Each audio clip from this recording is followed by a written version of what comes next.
नमस्कार, बहुत स्वागत आपका आपके प्रोग्राम कहानी कुर्सी की में। मैं हूं सौरभ शर्मा, आपके साथ चारों मेहमान हमारे साथ स्टूडियो में आ चुके हैं। हर्षवर्धन त्रिपाठी जी, विजय त्रिवेदी जी, प्रोफेसर संगीत रागी जी और समीर चौगांवकर जी, बहुत स्वागत आप सभी का।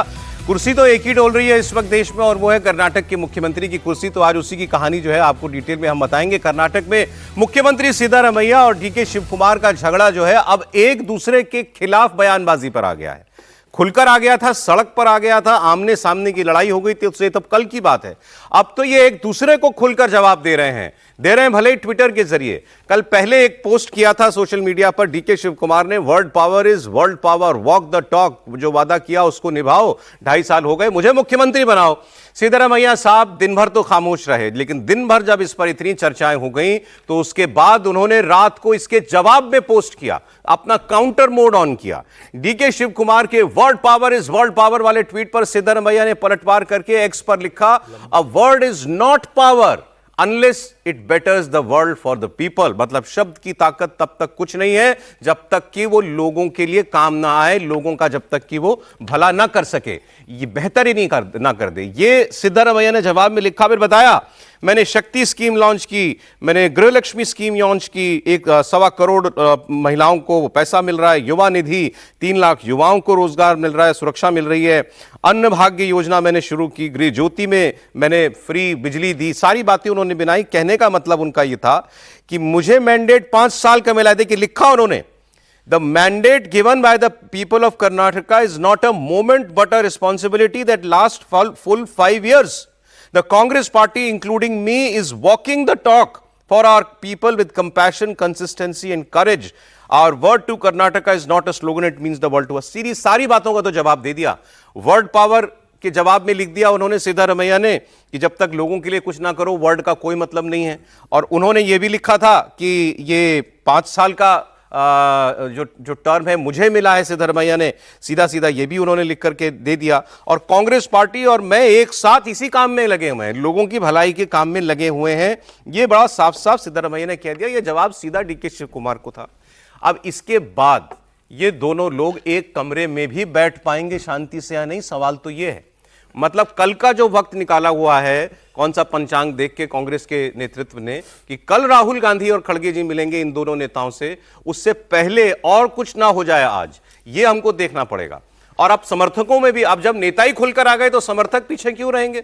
सिद्धारमैया और डीके शिव कुमार के समर्थक एक दूसरे के खिलाफ जो बयानबाजियां कर रहे हैं वो देखिए। 29 नवंबर को, मतलब कल, दिल्ली में सिद्धारमैया और डीके शिव कुमार को आमने सामने बैठाकर राहुल गांधी बात करेंगे। इस मीटिंग को लेकर दोनों कैंप्स में कैसा दबाव है? सिद्धारमैया से खुद जब यह सवाल पूछ लिया गया, आपको फोन आया कि आपको दिल्ली बुला लिया क्या, माइक झटक दिया उन्होंने, देखें, और कहा कि अरे मुझे कोई फोन नहीं आया है अभी, बार बार एक ही सवाल पूछा जा रहा। चिढ़ गए, वो नाराज हो गए सिद्धारमैया। देखिए एक बार जरा।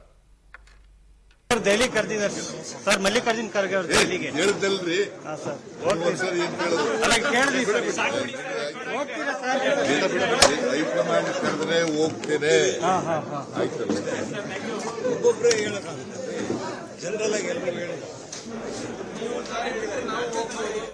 तो आपने देखा ये होता है दबाव। तो सिद्धारमैया दबाव तो महसूस कर रहे हैं, लेकिन कल जो इन्होंने ये रात को सोशल मीडिया पोस्ट किया कि मेरा मैंडेट 5 साल का है और शब्दों की ताकत काम के बगैर कुछ नहीं है, क्या सिद्धारमैया को कोई आश्वासन इनके, ये भी तो किसी को हाईकमांड मानते हैं ना, उससे मिल गया है क्या? क्या उसके बाद ही इतनी बड़ी बात इन्होंने लिखी है, या जब इन्होंने देखा कि अब डीके तो खुल के आ गए तो मैं भी जवाब दूं, कम से कम मेरा भी रुबाब जो है अपने समर्थकों में बना रहना चाहिए, या बात अब तो विधायकों की गिनती की बात आएगी ना, तो उनके बीच में ये मैसेज ना जाए कि मैं इस लड़ाई में कहीं पिछड़ रहा हूं। ये सब क्या उसका नतीजा था? इस पर हम लोग बात करेंगे। टी राघवन हमारे साथ जुड़ जाए, हमारे सहयोगी बेंगलुरु से, तो बताइएगा, उनसे हम लोग बात करेंगे। लेकिन पहले त्रिपाठी जी, देखें, अब ये है मुख्यमंत्री और उप मुख्यमंत्री जो ट्विटर पर लड़ रहे हैं। नहीं, देखिए, ट्विटर पर नहीं लड़ रहे हैं। अब ये वहां पहुंच गए हैं जहां से या तो सचमुच अब डीकेएस की राजनीति समाप्त हो जाएगी और या डीकेएस कांग्रेस को समाप्त करेंगे। दो में से एक अब हो गया। अब ये सिक्का खड़ा नहीं होगा इस बार। सिक्के का एक पहलू तो आपको देखने को मिलेगा। मैं क्यों कह रहा हूं कि या तो डीकेएस की राजनीति समाप्त हो जाएगी, अगर डीकेएस इस बार पांव पीछे कर लेते हैं ये कह के कि नहीं नहीं अभी तो 28 में भी अवसर है, तो आप यकीन मानिए जिस तरह के कर्नाटक के हालात हैं उसमें उनके जो समर्थक हैं, जिनको हम लोग 24, 25, 37 अधिकतम जो गिने जाते हैं, तो वो संख्या धीरे धीरे वो क्षरण हो जाएगा, वो गायब हो जाएंगे। उनको लगेगा कि ये आदमी, वो जिसको कहे कि उड़ाइयाँ चमकाइयाँ तो है, लेकिन उसके बाद जब आगे कोई आ जाता है तो भाग जाइयाँ वाला है। दूसरा, कांग्रेस समाप्त क्यों वो कर देंगे? अगर डीकेएस इस मनः स्थिति में वापस लौट जाते हैं, मतलब अगर वो सरकार गिरा देते हैं, तब तो सीधी बात है कांग्रेस के लिए संकट होगा। लेकिन अगर मान लीजिए कि वो वापस लौट जाते हैं, तो इसका सीधा सा मतलब होगा कि वोक्कालिगा समाज का कांग्रेस को वोट मिलने का जो प्रतिशत है, जिसको प्रायिकता का सिद्धांत हम लोग पढ़ते रहे, तो वो प्रायिकता का सिद्धांत तो शून्य की ओर चला जाएगा, यानी लगभग उनको मत नहीं मिलेंगे। और अगर ऐसा होता है तो जो हमने देखा कि मात्र 4% मतों के अंतर से अचानक 135 हो गए थे, इसको समझिए, मात्र 4% मतों का अंतर हुआ। और वो 4% मत किसका था? वो 4% मत इन्हीं डीके शिव कुमार का था, क्योंकि वोक्कालिगा समाज ने जो 18 से 13 पर जेडीएस को ले आए, वो उनको लगता था कि हमारा नेता सीएम बनने जा रहा है। अब आपने 2.5 साल उसको टहला दिया, लेकिन अगर उसके आगे टहलाएंगे तो यह संकट होने वाला है। और डीकेएस को भी लगता है कि ठीक है भाई, हम भाजपा में जाएं न जाएं, लेकिन हमारी कोई राजनीति, हमारा कोई स्वाभिमान है या नहीं है। और अब हो सकता है कि वो पूछ रहे हो कि हेमंत भाई कैसे करते हैं, ज्योति भाई कैसे करते हैं, ऐसे वो फोन कर रहे हो, ये भी हो सकता है। कैसे करते हैं तो उनको मालूम है, करना है कि नहीं करना, ये विचार उनको नहीं करना है तो तय कर चुके हैं। अगर हाईकमान उनको अब नहीं बनाएगा मुख्यमंत्री, तो अब वो करेंगे, वरना इतने आगे तक कोई नहीं जाता है। अब देखिए, हाईकमान तो जो सोच रहा है वो खड़गे जी तो कह ही चुके हैं कि भाई राहुल जी हाईकमान है, वो बताएंगे क्या करना है। बाकी खड़गे जी के बेटे जब मुख्यमंत्री उप मुख्यमंत्री खुलकर, मैं तो शब्द इस्तेमाल करना चाहता हूं, जूतम पैजार पर उतर आए हो, कांग्रेस पार्टी तो उतर ही आई है इस पर, तो फिर आप सोचिए कि बाकी लोग क्या कहेंगे। प्रियांक खड़गे, कल बड़ी चर्चा चल रही थी कि खड़गे साहब जो है वो किसी तरीके से अपने बेटे का नंबर लगा देना चाहते हैं, दोपल में हमारे बेटे का नंबर लग जाए, मेरा नहीं। तो उन्होंने क्या कहा, वो इनकी डीके शिव कुमार से मुलाकात भी हुई है कल, लेकिन उससे बात निकलने के बाद अंदर जो हुआ वो तो नहीं बताया, ये जरूर कहा कि सब ठीक है। ಖರ್ಗೆ ಸಾಹೇಬ್ರು ಹೇಳಿದ್ರೆ ಆಗುತ್ತೆ, ಆದರೆ ಸದ್ಯಕ್ಕಂತೂ ಯಾವುದೇ ಅಧಿಕೃತವಾದಂಥ ಮಾಹಿತಿ ನನ್ನ ಹತ್ರ ಇಲ್ಲ. ತಾವು ಕೂಡ ರಾಹುಲ್ ಗಾಂಧಿ ಅವ್ರನ್ನ ಭೇಟಿ ಮಾಡ್ಕೊಂಡು ಅದು ನಾನು ಆಗಲೇ ಸ್ಪಷ್ಟೀಕರಣ ಕೊಟ್ಟಿದ್ದೀನಿ. ಈಗಲೂ ಕೂಡ ನಮ್ಮದು ರೈಟ್ ಆಫ್ ವೇ ಒಂದು ಫೈಲ್ ಪೆಂಡಿಂಗ್ ಇದೆ. ಈ OFCಗಳೆಲ್ಲ ಅಂಡರ್ಗ್ರೌಂಡ್ ಹೋಗಬೇಕು ಅಂದ್ಬಿಟ್ಟು ಅದು ಫೈಲನ್ನು ಸಾಹೇಬ್ರ ಹತ್ರ ಇದೆ. ಅದು ಒಂದು ರೇಟ್ ಫಿಕ್ಸ್ ಮಾಡಬೇಕಾಗಿದೆ ಅದಕ್ಕೆ. ಸೊ ಇಲ್ಲಿದ್ರೆ ಕೇಂದ್ರ ಸರ್ಕಾರದವರು ಫಿಕ್ಸ್ ಮಾಡ್ತೀನಿ ಅಂತ ಹೇಳಿದ್ರೆ ಅದು ಮಾಹಿತಿ ಕೊಡೋಕೆ ಬಂದಿರೋದು ಅಷ್ಟೇ. ಭಾನುವಾರ ಮೀಟಿಂಗ್ ಮಾಡಿದ್ರೆ ಹಿರಿಯ ಸಚಿವರು ಕೂಡ ಹೋಗ್ತಾರೆ, ತಾವು ಕೂಡ ಹೋಗ್ತಾರೆ. ನೋಡಿ, ಮೊದಲನೇದಾಗಿ ಇದು ಮಾಹಿತಿ ಎಲ್ಲಿಂದ ಬರ್ತಾ ಇದೆ ತಮಗೆ ಗೊತ್ತಿಲ್ಲ. ಅಧಿಕೃತವಾದಂಥ ಆಹ್ವಾನ ಇರ್ಬೋದು ಅಥವಾ ಹೇಳಿಕೆಯನ್ನು ಇನ್ನೂ ಯಾರೂ ನೀಡಿಲ್ಲ. ಸೊ ಇದು ನಮ್ಮ ಉಸ್ತುವಾರಿ ಸಚಿವರು ಇರ್ಬೋದು, ಉಸ್ತುವಾರಿ ಯಾರು ರಣದೀಪ್ ಅವ್ರು ಇರ್ಬೋದು, ಅಥವಾ AICC ಅಧ್ಯಕ್ಷರು ಇರ್ಬೋದು, ಕರೆದಾಗ ಹೋಗ್ತೀನಿ ಅಂತ ಎಲ್ಲರೂ ಹೇಳಿದಾರಲ್ಲ. ಮುಖ್ಯಮಂತ್ರಿಗಳು ಹೇಳಿದ್ದಾರೆ, ಉಪಮುಖ್ಯಮಂತ್ರಿಗಳು ಹೇಳಿದ್ದಾರೆ. ಅವ್ರು ಹೇಳಿ, ಯಾರು ಡೆಲ್ಲಿಯಿಂದ ಸಂದೇಶ ಬರಲಿ, ಅದಾದ್ಮೇಲೆ ನೋಡೋಣ. ಇದು ಗೊಂದಲ ಆಗ್ತಾ ಇದೆ ಅನ್ನೋದು ಮತ್ತೆ ಶೀಘ್ರವಾಗಿ ಹೈಕಮಾಂಡ್ ಇದನ್ನು ಬಗೆಹರಿಸಬೇಕು ಅನ್ನೋದು. अब ये तो वो कर रहे हैं जो इनकी पोजीशन में कोई भी होगा तो वो करेगा इधर उधर की बातें, क्या बता देंगे वो कि अंदर क्या हुआ। अब वो कह रहे हैं सब ठीक है, सब ठीक है, तो मुख्यमंत्री उप मुख्यमंत्री एक दूसरे के खिलाफ सोशल मीडिया पर पोस्ट क्यों डाल रहे हैं। लेकिन मैं आपको कुछ और बयान दिखाना चाहता हूं। सिद्धरामैया जी के बेटे का बयान देखिए, यतीन्द्र का बयान निकालिएगा जरा। उन्होंने कहा कि कहां सवाल उठता है पावर ट्रांसफर का, MLA तो पापा के साथ हैं।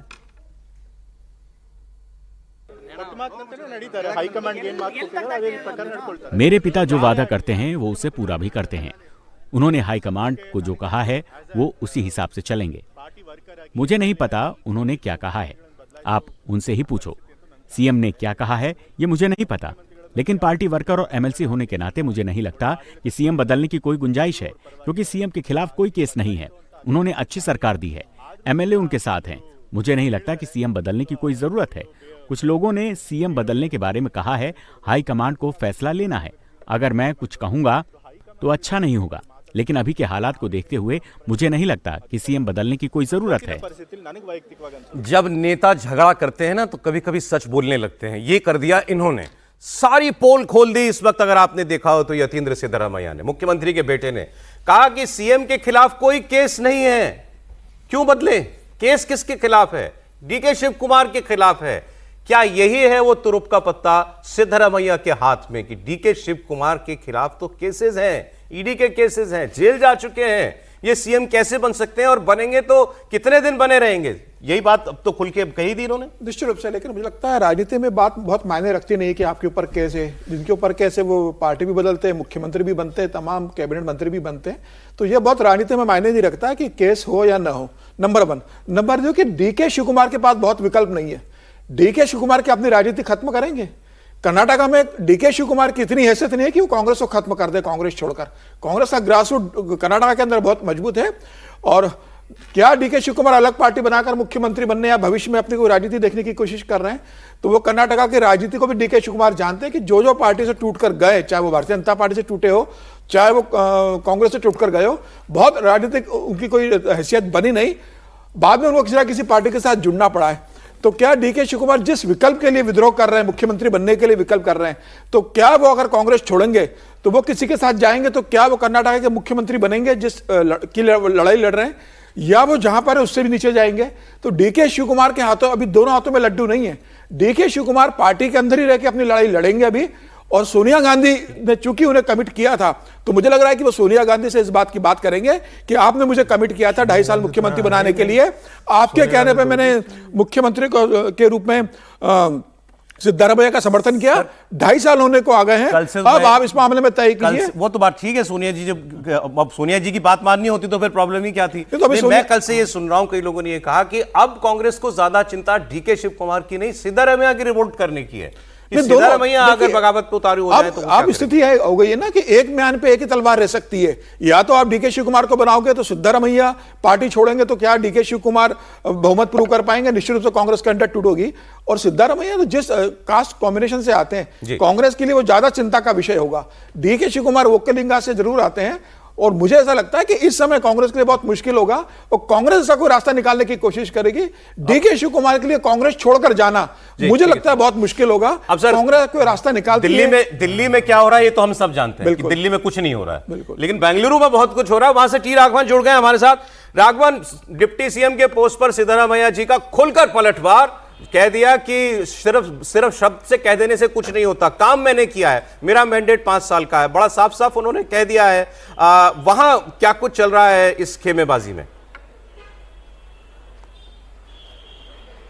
जी देखिए, बहुत बड़ा फीडबैक जो है वो सिद्धरामैया के जो फेलो मिनिस्टर्स हैं, उनके जो साथ के सीनियर एमएलएस हैं, उनसे मिला है। एक बड़ी मीटिंग हुई थी कल सुबह, हमने इस बात की चर्चा भी की थी, जिसके बाद ये उस मीटिंग का आउटकम रहा कि सिद्धरामैया को दबाव में नहीं आना, उनको कुर्सी नहीं छोड़नी है। जो संकेत हमें मिल रहे हैं उससे ये पता चल रहा है कि उन सभी विधानसभा क्षेत्रों में जहां पर अहिंदा वोट, जिसकी बात हम लगातार कर रहे हैं, दलित, पिछड़े और अल्पसंख्यक का जो कॉम्बिनेशन ऑफ वोट्स है, वो ऐसी कितनी सीटें हैं जो प्रभावित कर सकती हैं अगर उन्हें सीएम पद से हटाया जाता है। इसकी एक बहुत डिटेल्ड रिपोर्ट जो है वो तैयार की जा रही है ताकि उसे आलाकमान के सामने लेकर जाया जाए। शनिवार शाम तक या फिर रविवार सुबह ये दोनों नेता दिल्ली पहुंच सकते हैं। हम लगातार सीनियर लीडर्स के भी संपर्क में हैं। ऑन रिकॉर्ड जैसा आप जानते हैं कोई कुछ कहने को तैयार नहीं, लेकिन ऑफ रिकॉर्ड सब ये मान रहे हैं कि एक बहुत बड़ा चैलेंज है, क्योंकि दोनों ही नेता हेवी वेट हैं। किसी एक को नाराज करना पार्टी और सरकार दोनों के लिए नुकसानदायक हो सकता है, इसलिए बीच का रास्ता क्या हो। एक बड़े सीनियर लीडर ने हमें बताया कि जापान में एक कहावत है कि जब दो बहुत कीमती चीज टूट जाती है तो वहां पर उसको सोने का पेबंद लगाकर उसको ठीक किया जाता है। यहां पर वो सोना कौन होगा इसकी जानकारी किसी के पास नहीं। तो बहुत बड़ा चैलेंजिंग इशू जरूर है, लेकिन ऐसा लग रहा है कि कुछ समय तक लिए इसको टाला जाएगा। इसको कैसे टाला जाए इस पर अब आलाकमान मंथन। अच्छा देखिए, ये बात तो अब आप सब लोगों से बातचीत में भी क्लियर हो गई है कि भाई वोट बेस की अगर बात हो तो सिद्धरामैया के पास ज्यादा है, मुख्यमंत्री की कुर्सी पर वो हैं तो फिलहाल विधायकों का झुकाव भी उनकी तरफ ज्यादा होगा। डीके शिव कुमार के हाथ में कौन से कार्ड्स हैं?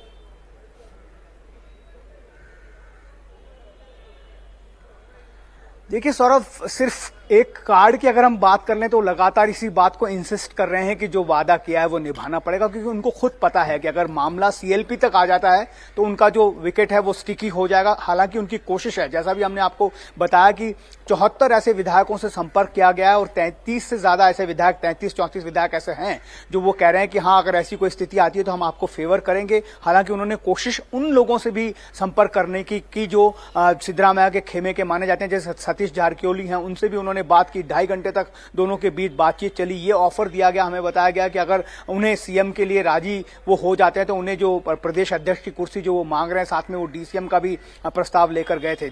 प्रियांक खड़गे का रोल भी सौरभ बहुत ज्यादा अहम यहां पर माना जा रहा है, क्योंकि आज सुबह भी उन्होंने डीके शिव कुमार से मुलाकात की। बहुत साफ मैसेज ये दिया गया दोनों ही नेताओं को, चाहे वो सीएम हो चाहे डीसीएम हो, कि ये जो पब्लिक में आप सोशल मीडिया के जरिए एक दूसरे पर जो अटैक कर रहे हैं उससे बिल्कुल स्टॉप कर दिया जाना चाहिए, क्योंकि ये जो बात है वो राहुल गांधी को पसंद नहीं आई है और ये मैसेज जो है प्रियांक खड़गे के थ्रू दिया गया। अभी हम बात कर रहे हैं तब दोनों ही नेता एक प्रोग्राम जो 50 साल हुए हैं इंदिरा गांधी के आंगनवाड़ी प्रोग्राम के, उसके लिए एक बड़ा समारोह यहां पर चाइल्ड वेलफेयर डिपार्टमेंट ने ऑर्गेनाइज किया। वहां पर दोनों नेता एक साथ एक कुर्सी पर एक दूसरे से बात करते हुए भी नजर आ रहे हैं। बहुत ही ऑप्टिक जो है वो बहुत ज्यादा कह सकते हैं कि ऐसा दिखाने की कोशिश है कि सब कुछ सही है, लेकिन दिल्ली के लिए सरदर्द जो है वो बहुत बढ़ गया है। ये तो तस्वीर भी इंटरेस्टिंग होगी, इसके वो ढूंढते हैं, अगर अभी मिल जाए हमको दोनों लोग एक कार्यक्रम में दिखे हुए बैठे हुए एक साथ।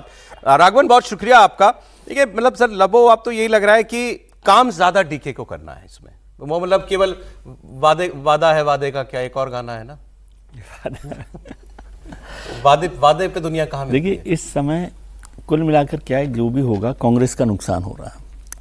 दो नेताओं को तो छोड़ दीजिए कि कांग्रेस शिव कुमार का, डीकेएस का और सिद्धारमैया का, और कांग्रेस लीडरशिप सिद्धारमैया को लेकर थोड़ी सी घबराहट में है कि वो ज़्यादा नुकसान कर सकते हैं। उनके पास बड़ा वोट बैंक है, उसको कैसे किया जाए।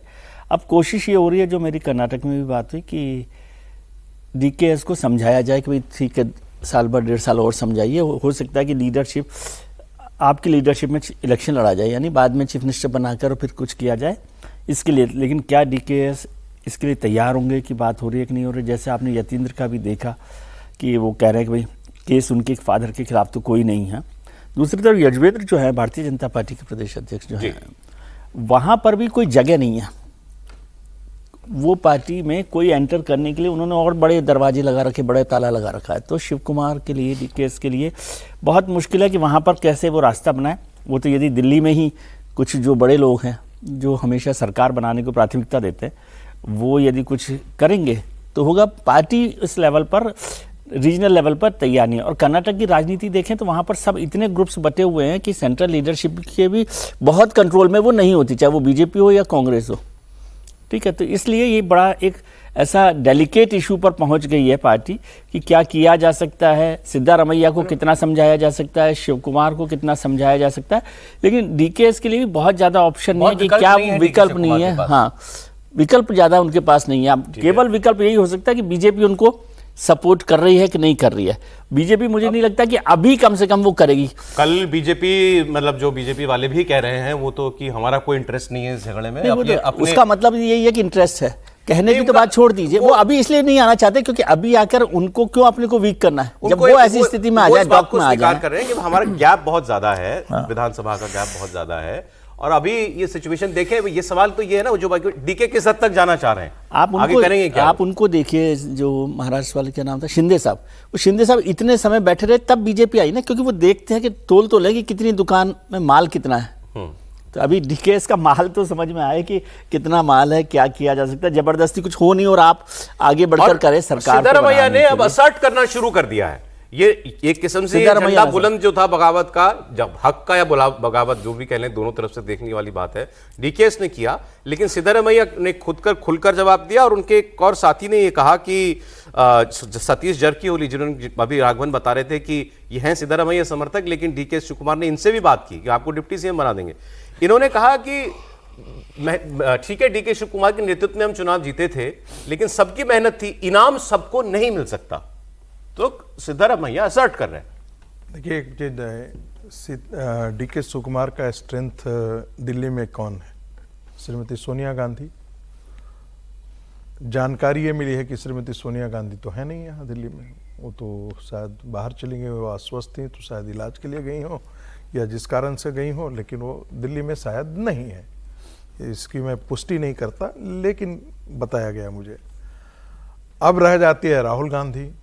तो क्या आज के दिन में राहुल गांधी या केंद्रीय नेतृत्व, जिसे हम हाई कमान कहते हैं, क्या हाई कमान की कोई सुनने के लिए तैयार है? क्या कर्नाटक में कौन सुनेगा? और हाई कमान की अपनी क्रेडिबिलिटी क्या बची हुई है? जो केंद्र, क्या राहुल गांधी या खड़गे साहब की इतनी हैसियत है कर्नाटक की राजनीति में कि वो पार्टी को खड़ा कर दें या पार्टी को जिता ले जाएं? भाई कोई केंद्रीय नेतृत्व, घर का, परिवार का मुखिया की बात तभी लोग मानता है जब मुखिया के पास ताकत हो, पैसा हो और सभी उसका रिस्पेक्ट करते हो। और रिस्पेक्ट इसलिए नहीं क्योंकि उनको मन लगता है कि नहीं, इनके रहते हुए हमारे ऊपर एक छत्र छाया है। क्या कांग्रेस के अंदर जो ये दो गुट हैं जो गड़े हुए हैं, क्या इनको ऐसा लगता है कि केंद्रीय नेतृत्व जो है वो मान लेते हैं कि हम यदि बाहर निकल जाते, नहीं सिद्धारमैया खड़े रह जाते हैं और डीके शिवकुमार बाहर निकल जाते हैं, क्या कांग्रेस अपने आप को कर्नाटक में बचा पाएगी?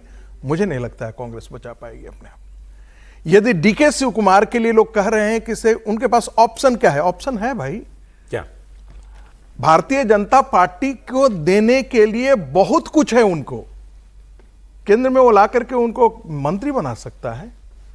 उनके जो जितने केसेस हैं, चार केसेस तो बहुत ही महत्वपूर्ण उनके खिलाफ केसेस हैं। और इसी की तरफ जो है वो सीतारमैया के बेटे इशारा कर रहे थे कि भाई हमारे पिता के खिलाफ केस नहीं थे, आपके इनके खिलाफ केस हैं। नहीं, वो बात दुकान में माल भी तो होना चाहिए, साथ में समर्थन भी तो होना चाहिए। लेकिन कल भी मैं इस बात का जिक्र किया था, सर की बात से सहमत हूं कि जो वीकनेस आप जिसको समझ रहे हैं वही तो उनकी स्ट्रेंथ है। मैं आपसे फिर कह रहा हूं के लिए मैं ये राजनीति में करना, और भारतीय जनता पार्टी क्यों नहीं चाहेगी भाई? भारतीय जनता पार्टी तो कहते हैं ना कि fishing in the troubled water, तो ये तो उसके लिए सुनहरा अवसर है कि कांग्रेस को इतना बर्बाद कर दे, इतना बर्बाद कर दे कि कांग्रेस वहां पर खड़ी होने के लिए जमीन तलाशते रहे, इतना खत्म कर दे। त्रिपाठी जी बताएं, बीजेपी को इसमें कहीं मौका दिख रहा है क्या? नहीं, बीजेपी को मौका क्यों दिखेगा? जब मौका इतना बढ़िया से दिख रहा है तो उसको देखने की जरूरत क्या है? यहाँ मैग्नीफाइंग ग्लास की जरूरत थोड़ी ना है, यहाँ तो अवसर बन रहा है भाई। और जब जैसे कहते हैं ना कि कई मामलों पर बड़े लोग टिप्पणी नहीं करते हैं कि ये अभी न्यायालय के विचाराधीन है, तो हम लोग भी अभी ये कह सकते हैं कि अभी तो स्वयं जो शब्द आपने इस्तेमाल किया वो चल रहा है, तो उसके बीच में कोई पड़ता है क्या? जब दो लोग लड़ रहे हैं, थोड़ा लड़के कोई एक पिट के किनारे हो जाए तब ना उसके साथ सहानुभूति दी जाएगी, सहानुभूति दी जाएगी, इसमें कोई भ्रम नहीं है। और मैं फिर कह रहा हूं, या डीके शिवकुमार समाप्त होंगे या वो कांग्रेस को समाप्त करेंगे। तीसरा विकल्प अभी की स्थिति में मुझे नहीं दिखता। और अगर आपको लगे कि सब संभाल लिया गया है तो वो बस वही होगा कि अंदर बहुत शांति होगी, ऊपर आपको थोड़ा दिखेगा। नहीं, आपने जो बात की बड़ी बड़ी लोडेड बात कह दी आपने कहा डीके है तो ही कांग्रेस वहां है। मैं बिल्कुल है। अच्छा, मुझे आप सच में बताइए, मतलब बड़ा गंभीर है। और मैंने तो चूंकि कल से मैंने और थोड़ा सा डीप डाउन किया उसको, जरूर मैंने सोचा कांग्रेस की ये जीत ही डीके की वजह से है। ये पूरी तरह से जो जीत है, जो कांग्रेस के वोट 4% बढ़े, जो 44 के आसपास दोनों थे, 48% हो गया, और जो 18 से 13% जेडीएस हुआ, उसमें यह माना गया कि वोक्कालिगा समाज अब देख रहा है कि डीकेएस बड़े नेता हैं। और एक तरह से यह कहा गया कि जो देवीगौड़ा जी और उनके सुपुत्र कुमार स्वामी, अब उससे डीकेएस के हाथ में वो बैटन थमा दी गई। अब आप अगर उसको नहीं समझ पा रहे हैं कांग्रेस के लोग, ठीक है, उनको नहीं समझ में आता, उनका अपना तरीका है भाई, वो छत्तीसगढ़ में, वहां मध्य प्रदेश में और राजस्थान में तो हो राहुल जी की सेहत पे क्या फर्क पड़ेगा? राहुल जी तब भी एलओपी थी, अब भी एलओपी है। राहुल जी बहुत फिट आदमी है, राहुल जी को नहीं फर्क पड़ता है, सही बात है। नहीं मतलब भाई उनके सेहत पे सचमुच क्या फर्क है? राहुल जी है कहां? एक दिक्कत ये भी है ना सर, डीके शिवकुमार के साथ वोक्कलिंगा के वो बड़े लीडर अपने आप को मानते हैं, तो क्या जेडीएस उनको स्वीकार करेगा? जेडीएस तो खुद वोक्कलिंगा की इतनी बड़ी पार्टी अपने आप को मानती है। क्या भारतीय जनता पार्टी के साथ अभी जेडीएस गठबंधन के अंदर है? उनके बेटे अभी केंद्र में मंत्री है। अगर डीके शिवकुमार जाएंगे तो वोक्कलिंगा का वोट पे दावा कौन करेगा? पॉलिटिक्स में लॉजिकल होना ही लॉजिकल। वोक्कलिंगा की ताकत बने हुए ये जो समीर जी कह रहे हैं इसको जरा दूसरी तरह से देखिए कि देवगौड़ा, कुमार स्वामी और डीकेएस एक मंच पर आ जाए और यहां बीच में लगा दिया जाए तो हम लोग किस तरह से उसकी चर्चा करेंगे? राजनीति तो ऐसे ही चलती है ना, पॉलिटिक्स तो आप सर में आ गया आपके पास। उसी बात मैं कह रहा था ना, मैं एक ही लाइन यही कह रहा था कि लॉजिकल होना या लॉजिक्स ढूंढना पॉलिटिक्स में यही इलॉजिकल है। वहां लॉजिक्स केवल सत्ता को कैसे थामना है, सत्ता को कैसे बचाए रखना है या सत्ता को कैसे हासिल करना है, इन दोनों बातों में से कोई एक बात होनी है। या तो वो डीके और सिद्धारमैया और राहुल जी मिलकर ये तय कर ले कि कैसे सत्ता को थामे रखना है, या डीके तय कर ले कि कैसे सत्ता हासिल करनी है। इसके अलावा कोई लॉजिक काम में नहीं करता। ये सब बहुत छोटी बातें हैं कि जेडीएस क्या करेगी नहीं करेगी, वो सब एक साथ हो जाते हैं। वो तो फिर गले वैसे के वैसे ही मिलेंगे, आपको दिखेंगे। गले मिलना बहुत आराम का काम है पॉलिटिशियंस में, ऐसा कोई मुश्किल नहीं है। और बीजेपी के लिए मैं बार बार, कल भी हम लोग इस पर चर्चा कर रहे थे कि डीकेएस की जो चीज़ आप वीकनेस समझ रहे हैं कि उनके खिलाफ मुकदमे चल रहे हैं, वही उनका एक स्ट्रेंथ पॉइंट है इस सत्ता को बदलने का, बीजेपी की तरफ उनको झुकाने का, बीजेपी को नहीं, की तरफ इसका झुकाने का। इसको ऐसे ये भी करिए। तो है ना, आप बार बार अगर ये कह रहे हैं तो आप ये मान रहे हैं कि डीकेएस दोषी है। कांग्रेस ही मान रही है कि दोषी है, उसके बावजूद इतने सालों से पार्टी के उप मुख्यमंत्री हैं, प्रदेश अध्यक्ष, इतने पावर, ऐसे दागदार आदमी को कांग्रेस लेकर चल रही, जब भाजपा में चले जाएंगे तो यही कांग्रेस वाले इस चर्चा को क्लोजिंग नोट पर एक उदाहरण आप दे रहे थे।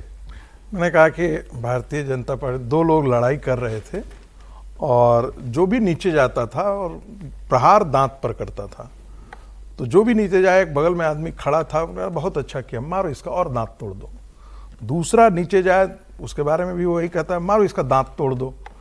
भाई एक आदमी बगल से आया और पूछा, भाई तुम किसकी तरफ हो, जरा बता दो। बोला, मैं इनमें से किसी के पक्ष में नहीं, मैं दांतों का डॉक्टर हूँ।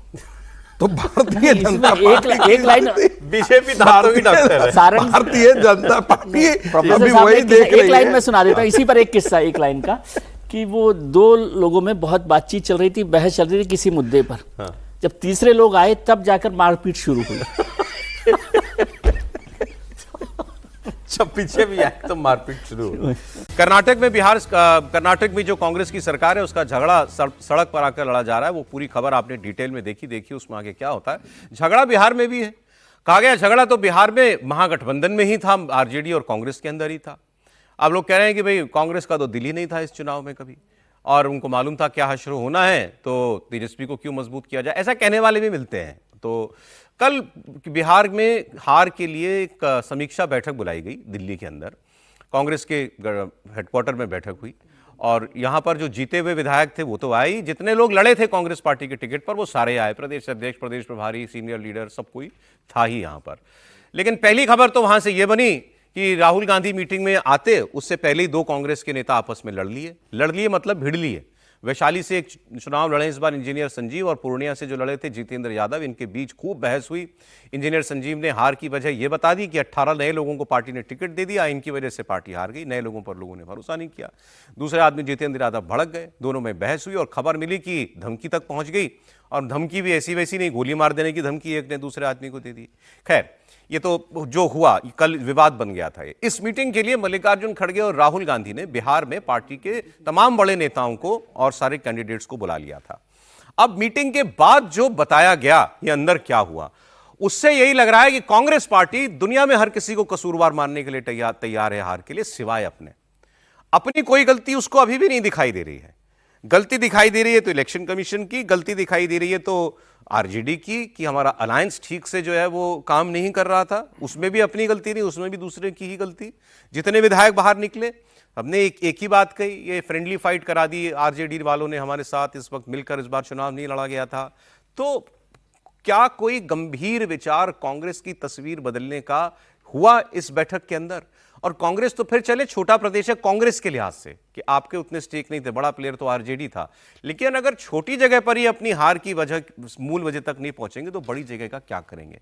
इसीलिए जहां बड़ा झगड़ा होता है वो कांग्रेस कभी नहीं खत्म कर पाती। कर्नाटक उदाहरण अभी का है, इससे पहले आपको राजस्थान, छत्तीसगढ़, सारे उदाहरण उसके याद होंगे। तो मैं आपको एक एक करके कुछ बयान जो है वो कल की बैठक के बाद के वो दिखा रहा हूं। सबसे पहले कृष्णा अल्लावारू जो इनके प्रभारी थे, जिनको कहा गया कि ये तो बड़े प्रोफेशनल तरीके से कांग्रेस के लिए लड़ाई लड़ रहे हैं और हशरा आपने देख लिया, इनकी बात सुन लें, इसी से काफी कुछ समझ में आ जाएगा कि कांग्रेस का सर अभी भी मट्टी से बाहर निकला है कि नहीं निकला है। जो एक्सटर्नल फैक्टर है उसमें दो बड़े कारण थे, एक वोट खरीदी और दूसरा चुनाव के प्रक्रिया के धज्जियां उड़ाना। और दूसरा जो आंकलन हुआ, समीक्षा हुआ, वो इंटरनल कारण, मतलब महागठबंधन और कांग्रेस पार्टी के इंटरनल क्या कारण थे उस पर भी चर्चा रही। इन सारी बातों पे चर्चा करने के बाद आगे के लिए क्या करना है उन बातों पे भी चर्चा हुई, और इस बात को लेकर बिहार की यूनिट एआईसीसी के समर्थन के साथ आगे बढ़ने वाली है। अब देखिए ये प्रभारी हैं।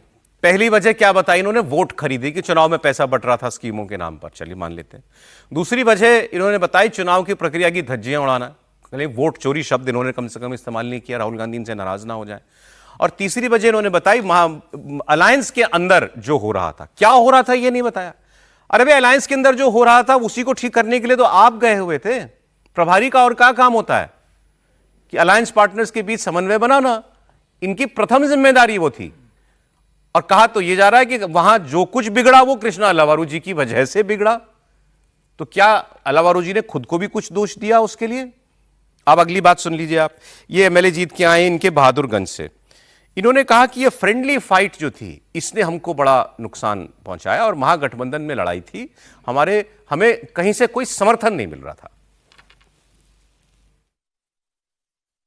जो हमारे ऑब्जर्वर थे, चाहे जिला के ऑब्जर्वर हों या बिहार के ऑब्जर्वर हो, उन्होंने ईमानदारी से काम किया।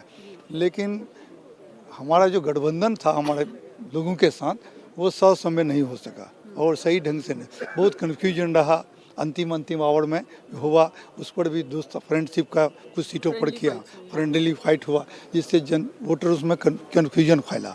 उसका कारण और समय पर नहीं हो जाने से कैंडिडेट को समय नहीं मिला। 12-14 दिन में पूरा कंस्टिट्यूंसी घूमना, सारा लोगों को करना, ये थोड़ा दिक्कत हुआ। कांग्रेस का तो परंपरागत वोट है ही, क्योंकि कांग्रेस मजबूत नहीं हो पा रही थी, जिस कारण लीडरशिप कांग्रेस में हमेशा लीडरशिप को लेकर पिछले 20-25 साल से खींचातानी रहा। अभी ये कारण था कि राम साहब को दिया गया नेतृत्व कि सब लोग मिल जाएंगे, इस चीज़ से रहेगा। तो मैं समझता हूँ उनको भी, राम साहब को भी कोऑपरेशन सब लोगों का जिस ढंग से मिलना चाहिए। और बहुत लास्ट आवर में बनाया गया, वो नए आए थे, नहीं मिल सका। रीथिंकिंग तो करना चाहिए, हम लोगों ने स्पष्ट कहा कि उस पर विचार होना चाहिए। यानी एकला चलो फिर चलना चाहिए कांग्रेस को। विजय लक्ष्मी ने जो अंत में सवाल पूछ दिया, बात सारी निचोड़ वही है। घूम फिर के कहां पहुंचे कि अलग ही लड़ो, क्या जरूरत है तेजस्वी की, फिर यूपी में किसी और की, अकेले लड़िए, अपनी ताकत खुद बनाइए। इन्हीं ने डुबोया है हमको। हमारा तो जो मांझी था बड़ा बढ़िया चप्पू चला रहा था, राहुल जी तो तालाब में भी कूद गए थे। त्रिपाठी जी नहीं, मैं तो मतलब जब उनको सुन रहा था, वो जो भी साहब थे, जो भी नेता थे, एमएलए हैं, वो जीत गए चुनाव, तो मुझे लग रहा था कि मतलब कैसे आदमी कोई सुन ही नहीं रहा है, नए थे, पहली बार था। अब पता नहीं वो राहुल जी को जानते हैं नहीं जानते हैं। राहुल कांग्रेस, राहुल जी का 20 साल का राजनीतिक जो पूरा करियर है, उत्तर दक्षिण सब एक कर दिया। ये तो सिर्फ इंदिरा जी कर पाई थी और तो कोई किया नहीं था कि यहाँ से दक्षिण में भी चली गई थी। फिर भी कह रहे हैं कि भी सब नया मामला है। और किसी पर भरोसा क्या होता है? पार्टी पर भरोसा होता है ना। मूल बात यह है कि पार्टी पर भरोसा जनता का टपक गया है, और ऐसा टपक गया है कि अब वो उसको समेट नहीं पा रहे हैं, उसको रोक नहीं पा रहे हैं, तो कह रहे हैं कि अरे ये तो किसी दूसरे की वजह से। और देखिए एक चीज समझना होगा, हालांकि हम लोग जब ये बात कहते हैं तो कांग्रेस पार्टी में उसको मुझे किसी ने कहा तो मैं बता दे रहा हूं यहाँ, कह रहे आप लोग तो चाहते ही हैं कि राहुल जी और कमजोर हो जाए अकेले जाके, अभी तो थोड़ी इज्जत बची हुई है, आप लोग रोज रोज कह देते हैं। तो अब राहुल जी चाहते हैं, ये राहुल गांधी चाहते हैं, ऐसा बताया जाता है। नहीं, बताया तो जाता है, लेकिन उनके सारे लोग कहते हैं कि ये जो हम लोग टीवी पर पत्रकार या विश्लेषक या जो कांग्रेस के जो शुभेच्छु लोग भी हैं, वो कांग्रेस को कमजोर करना चाहते हैं। लेकिन अगर ध्यान से देखें, और मुझे तो वो वक्त याद आता है, मैं बहुत पुराना छोड़ दीजिए, समाजवादी पार्टी सब छोड़ दीजिए, मुझे याद आता है कि जब बसपा के साथ कांग्रेस ने गठजोड़ किया था, ये मेरे ख्याल से 2002 के पहले किया था या बहुत पहले किया था, तब भी ये स्थिति थी, कुछ नेता अपना गढ़ बचा ले गए थे। उसके बाद धीरे धीरे क्षरण होता चला गया। फिर ये आया कि भाई सपा क्या करती है कि सपा अमेठी और रायबरेली बचा देती है जी। फिर ये हुआ कि हर राज्य में लालू जी कांग्रेस की इज्जत बचाएंगे, बिहार में, यूपी में मुलायम सिंह यादव जी, महाराष्ट्र में शरद पवार जी, ऐसे ऐसे वो सब इज्जत बचाने वाले नेता खोजते रहे। अब इज्जत कहां जाएगी? जब किसी की इज्जत नहीं बची तो फिर राहुल जी कहां से बचेगी? अगर इसको समझ पाए कांग्रेस पार्टी तो शायद यहां कुछ आगे जाएगी। लेकिन अल्लावारू जी के बयान के बाद मैं पूर्णतः विश्वस्त, आश्वस्त, निश्चिंत सब हो गया हूं, कांग्रेस अब यहीं रहेगी, कहीं जाने वाली, कोई परिवर्तन नहीं होगा, कोई सुधार सवाल ही नहीं उठता, कोई सुधार नहीं, सवाल ही नहीं उठता। अब एक आदमी ने लेकिन हाँ कुछ खुल के बात कही, इनका नाम है आबिदुर रहमान। इन्होंने कहा हमसे बड़ी गलतियां हुई, टिकट भी गलत बटे, पैसे का भी घपला हुआ और AIMIM बड़ा फैक्टर था, मुसलमान वोट लूट कर ले गया, ओवैसी ने बड़ा नुकसान किया। जो गिलवा शिकायत हमने सुना दिया, हम लोगों से चूक हुई, बहुत बड़ी चूक हुई।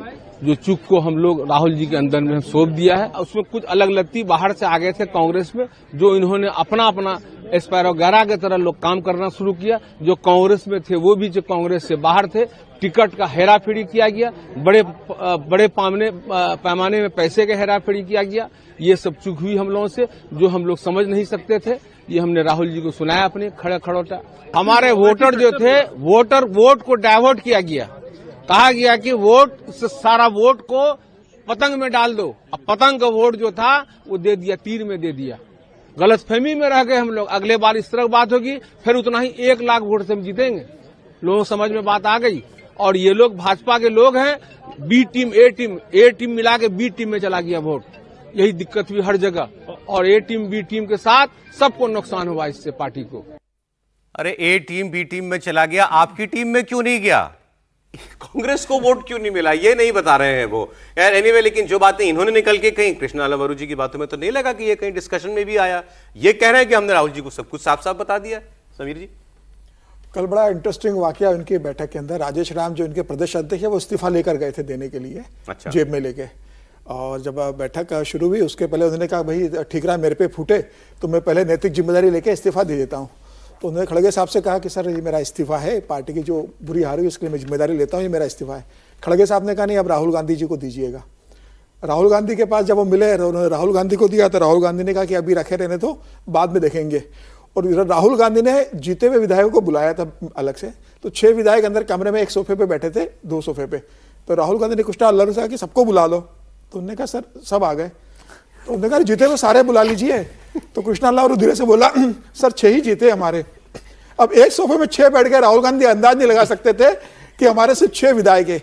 और उसके बाद उस बैठक में कृष्णा लल्लू कहते हैं कि पार्टी का प्रदर्शन बुरा रहा, लेकिन हमने 2010 से बहुत अच्छा प्रदर्शन किया है। 2010 में हमारे 4 विधायक थे, इस बार हमारे 6 हैं, तो हमारा प्रदर्शन 2010 से बुरा नहीं रहा है।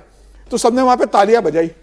तो अगर कांग्रेस इस तरीके स्टेज पे चली जाए कि कृष्णा लल्लू ये कहे कि 2000 से 4 की तुलना में हमारे 6 आए, हमारा प्रदर्शन बेहतर हुआ है, और 6 विधायक ताली बजाते हैं, और राहुल गांधी कहते सबको बुला लो, कृष्णा लल्लू कहते हैं कि सर 6 ही हमारे, एक सोफे में तो आएंगे, किसको बुलाऊं मैं अंदर? और नहीं समीर जी, आप ये कह रहे हैं कि राहुल जी को पता नहीं तक चाहिए, तो यही स्थिति बता रही है। राहुल गांधी को अंदाज नहीं था कि एक सोफे पे बैठने लायक विधायक हमारे आए वहां पर। तो ये अगर पार्टी की स्थिति है तो आप अंदाज लगा सकते हैं कि कांग्रेस बिहार में किस स्तर पर पहुंच गई है। नहीं, बट मैं तो दूसरी बात कह रहा हूं, कौन अपनी गलती जो है टीवी पे आके स्वीकार करता है? तो चले, उन्होंने वोट चोरी, वोट खरीदी, जो भी बोलना था वो तो बोल दिया।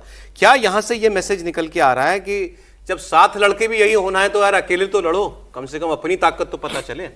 देखिए, कांग्रेस जिसे आप कहते हैं ना, आपके अभी बातचीत जब शुरुआत हुई थी तो आपने कहा था कांग्रेस समाप्ति की ओर है।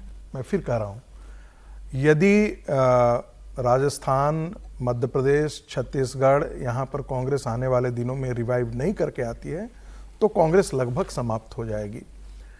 जहां जहां कांग्रेस क्षेत्रीय पार्टियों से टकराई है, कांग्रेस पार्टी वहां पर खत्म ही हो गई है।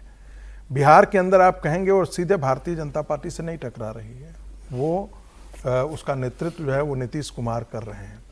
और बिहार में जिस जगह आज कांग्रेस खड़ी है वहां से कांग्रेस कभी अंदाजा नहीं लगा सकती है कि कांग्रेस दूसरे नंबर या पहले नंबर की पार्टी बन जाएगी।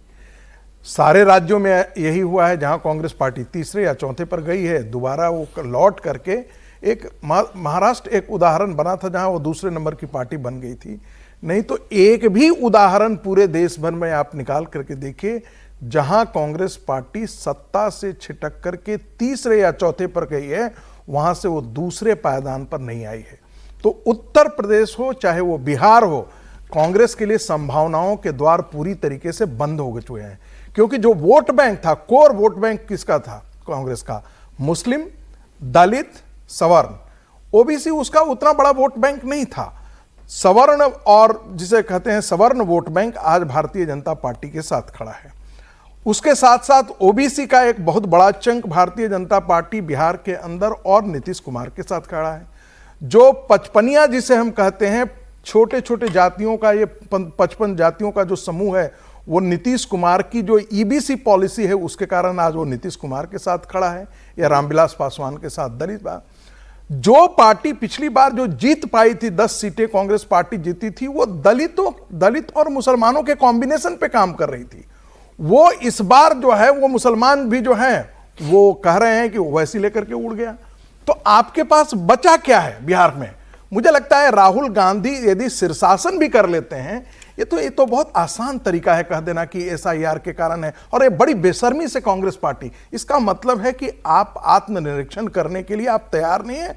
आप पार्टी को खड़ा करने के लिए आप में जज्बा, कुवत और हैसियत आपकी नहीं बची हुई है। बिहार के चुनाव के मूल बात यह है। बिहार चुनाव के नतीजों के बाद 2 खबरें आई, अब सोर्सेस से थी, लेकिन ऐसा था कि भरोसा किया जा सकता है। एक खबर सर ये थी कि राहुल गांधी जो है वो अब सहयोगियों के साथ जो है बहुत उनका मन नहीं है, अकेले कांग्रेस को खड़ा करना चाहते हैं। और दूसरी, सहयोगी भी अब चाहते हैं कि कांग्रेस से हमको कुछ मिल नहीं रहा, और अखिलेश यादव जो है वो भी शायद इस वक्त तो इसी पोजीशन में है कि कांग्रेस के साथ हमको अगले चुनाव में समझौता नहीं करना चाहिए। क्या ये इसी तरफ बढ़ते हुए दिखाई दे रहे हैं आपको कांग्रेस? ये राहुल गांधी तो बहुत समय से चाहते हैं कि वो अकेले लड़ें, और वो एक और चीज़ चाहते हैं जो कांग्रेस के नेताओं को परेशान करते हैं। वो कहते हैं कि ईमानदारी से वैल्यू बेस्ड पॉलिटिक्स पे चला जाए, चाहे कितना भी टाइम लगे। एक धीरे धीरे भी बढ़ेंगे तो बढ़ जाएंगे, लेकिन अब पॉलिटिक्स में ऐसा तो संभव नहीं है कि अब 2029 का भी चुनाव आप नहीं जीते। वो कह रहे हैं 2029 का भी ना जीते कोई बात नहीं, पॉलिटिक्स में अलग तरीके से चलना चाहिए कांग्रेस को। और एक लाइन हस्तक्षेप करें, यदि ये कह करके राहुल गांधी को, मुझे लगता है कौन सा वैल्यू बेस्ड पॉलिटिक्स होगा भाई? एक लाइन से जोड़ रहा हूं, कौन सा वैल्यू बेस्ड पॉलिटिक्स है जब आप लालू प्रसाद यादव के साथ आप जाकर के खड़े हो जाते हैं? वो देखेंगे, मैं जो बात कह रहे हैं वो, और उनका कहना ही है कि एकला चलो रे। राहुल गांधी चाहते हैं कि अकेले चलें और कांग्रेस को मजबूत किया जाए। और मैं इस बात से बहुत सहमत नहीं हूं कि कांग्रेस खत्म हो जाएगी। 20% वोट वाली, मतलब 20 करोड़ लोगों के साथ वाली पार्टी कोई खत्म होने वाली है? और आप तो 2.5% के वोट पे प्रशांत किशोर जी को इतना बड़ा नेता बना दिया। वो तो अभी भी 8% वोट आए हैं उनके पास, और वो भी 20 सीटों पे 60 सीटों पे लड़के, वो 243 पे लड़के 3% पे थे, उनको आप चीफ मिनिस्टर बना रहे थे, और वो 60 सीटों पर 8% वोट। तो कांग्रेस खत्म होने वाली नहीं है, ये दौर चलते रहते हैं। और मैं इसको नहीं मानता कि अल्लाह वरू जो बाहर आके कह रहे हैं वही अंदर कहा गया हो, ऐसा नहीं है। बाहर आकर तो वो यही बोलेंगे कि भाई इस तरह से हुआ, लेकिन अंदर क्या बात हुई क्या नहीं हुई। और आपने कहा कि उन्होंने बात नहीं की, उनको नहीं बता रहे वो कि क्या हुआ अलायंस पार्टनर के साथ। उनको तो जाने नहीं दिया था, तो उनको क्या पता होगा कि अलायंस पार्टनर के साथ क्या बात होगी। इसलिए आप सारा दोष अल्लाह और ऊपर मत डालिए। वो बात अशोक गहलोत जी ने की, लेकिन कांग्रेस एक नए रास्ते पर चलना चाहती है, और वो चलना चाहती है, इस पर तय करे वो। और चाहे उसके लिए कितना लंबा वक्त लगे। राहुल जी ऐसा चाहते हैं, ऐसा मुझे बताया गया, मेरी तो कोई बात राहुल जी से नहीं होती। लेकिन मैं कह रहा हूँ यदि वो ऐसा भी चाहते हैं तो उस पर तय कर लेना। हर बार क्यों होता है? अभी ये हो रहा है, फिर अभी उत्तर प्रदेश के चुनाव आएंगे तो फिर तय होगा कि अखिलेश जी के साथ जाना है कि नहीं जाना है, या तो तय कर लेना आज से। अखिलेश जी क्या करेंगे आपको पता है? अखिलेश जी क्या, सर डीएमके के साथ जाएंगे क्या तमिलनाडु में? क्या प्रॉब्लम है? और कहां जाएंगे? अकेले लड़ने वाले हैं तो फिर डीएमके के साथ क्या लड़ेंगे तमिलनाडु में? क्या अकेले लड़ेंगे तमिलनाडु को चुनाव? ये भी तो मतलब वो बात आपने कह दी ना कि अगर ये भी करना है तो फैसला करो, ऐसा ही करो, लड़ाई शुरू कर ले, अकेले ऐसे कौन सा जीत जा रहे हो? ठीक, आइए अब बात करते हैं जरा पाकिस्तान की, जहां गजब तमाशा चल रहा है। 846 दिनों से रावलपिंडी की अडयाला जेल में इमरान खान बंद है, और इमरान खान को लेकर सस्पेंस बना हुआ है कि वो किस हालत में है, जिंदा भी है या नहीं, उनके साथ जेल में आखिर क्या हुआ है। इसको लेकर सवाल लगातार पूछे जा रहे हैं, और यह सस्पेंस बना हुआ है अभी भी। 3 हफ्तों से इमरान खान को लेकर कोई खबर नहीं, बल्कि अब तो चौथा हफ्ता पूरा होने को आ गया है। इमरान खान को लेकर अडयाला जेल के बाहर उनकी पार्टी, उनका परिवार, उनकी बहनें सब प्रदर्शन कर रहे हैं। और कल खैबर पख्तूनख्वा के मुख्यमंत्री सोहेल आफरीदी ये अपने समर्थकों को लेकर मिलने के लिए गए थे। जेल ने जब इजाजत दे दी मिलने की, उनको भी नहीं जाने दिया गया। फिर ये सड़क पर मुख्यमंत्री सड़क पर धरने पर बैठ गया। उस वक्त की तस्वीरें इस वक्त आप देख रहे हैं, पहले इसी को सुन लीजिए। कदम बढ़ाओ, हम तुम्हारे साथ हैं। एक ही मकसद, एक ही नारा, बाहर निकालो खान हमारा। एक ही मकसद, एक ही नारा, बाहर निकालो खान हमारा। एक ही मकसद, एक ही नारा, बाहर निकालो खान हमारा। एक ही मकसद, एक ही नारा, बाहर निकालो खान हमारा। लेकिन खान जेल के बाहर तो छोड़िए, जेल के अंदर भी कैसा दिख रहा है ये किसी को नहीं पता। और ये है वो मुख्यमंत्री, ये है मुख्यमंत्री एक सूबे का, पाकिस्तान की, जो सड़क पे बैठा हुआ है धरने में कि मेरी पार्टी का नेता किस हालत में है, जिंदा है या मुर्दा, ये तो बता दो। अब साहब ये हो गया तमाशा, नहीं जाने दिया, इजाजत दे दी थी इसी आदमी को जेल के अंदर जाके मिल लो इमरान खान से कल, लेकिन तब भी नहीं जाने दिया। फिर ये पहुंच गए इस्लामाबाद हाईकोर्ट। पहले तो चीफ मिनिस्टर को हाईकोर्ट के अंदर जाने से रोका गया, वहां भी जबरदस्त ड्रामा हुआ, वो भी तस्वीरें अगर हैं तो दिखा दीजिए। इनको हाईकोर्ट के अंदर घुसने के लिए भी जद्दोजहद करनी पड़ी, लेकिन उसके बाद भी इनकी परेशानी का कोई हल नहीं। इमरान खान से मिलने का ऑर्डर कोर्ट की तरफ से आया था, कोर्ट अब इस बारे में सुनने को भी तैयार नहीं है। ये तो अदालत पहुंचे, अदालत में चीफ जस्टिस अपने चेंबर में बैठे थे। आइए सोहेल आफरीदी ने निकल के बताया कि वो पहले अपने हाई कोर्ट में अपनी कुर्सी पर बैठे हुए थे और उसके बाद जब हम गए तो उठकर चेंबर में चले गए और फिर कहा कि मैं चेंबर में किसी से मिलता नहीं हूं। तो मतलब हाई कोर्ट भी अब इनकी सुनवाई करने को तैयार नहीं है। इसीलिए ये शक है, क्या छुपाया जा रहा है। खुद ही कहते हैं कि इमरान खान ठीक है, खुद कहते हैं आके मिल लो, मिलने जाते हैं तो रोकते हैं, अदालत ऑर्डर देती है मिल लो, जब नहीं मिलने देते तो ये कहते हैं कि कंटेम्प्ट ऑफ कोर्ट जो है वो अदालत खुद लगाए अब सरकार के ऊपर या जेल के ऊपर, तो अदालत सुनने से इनकार कर देती है। ये है गजब तमाशा। ये मैं आपको वो तस्वीर दिखा रहा था, पाकिस्तान के मुख्यमंत्री KPK के सोहेल आफरीदी इमरान खान की पिटीशन लेकर जब हाईकोर्ट पहुंचे तो इनकी गाड़ी को भी गेट के अंदर जाने नहीं दिया जा रहा था। अब इस सब के बीच क्यों ना यह सवाल हो कि इमरान खान के साथ क्या हुआ जेल के अंदर।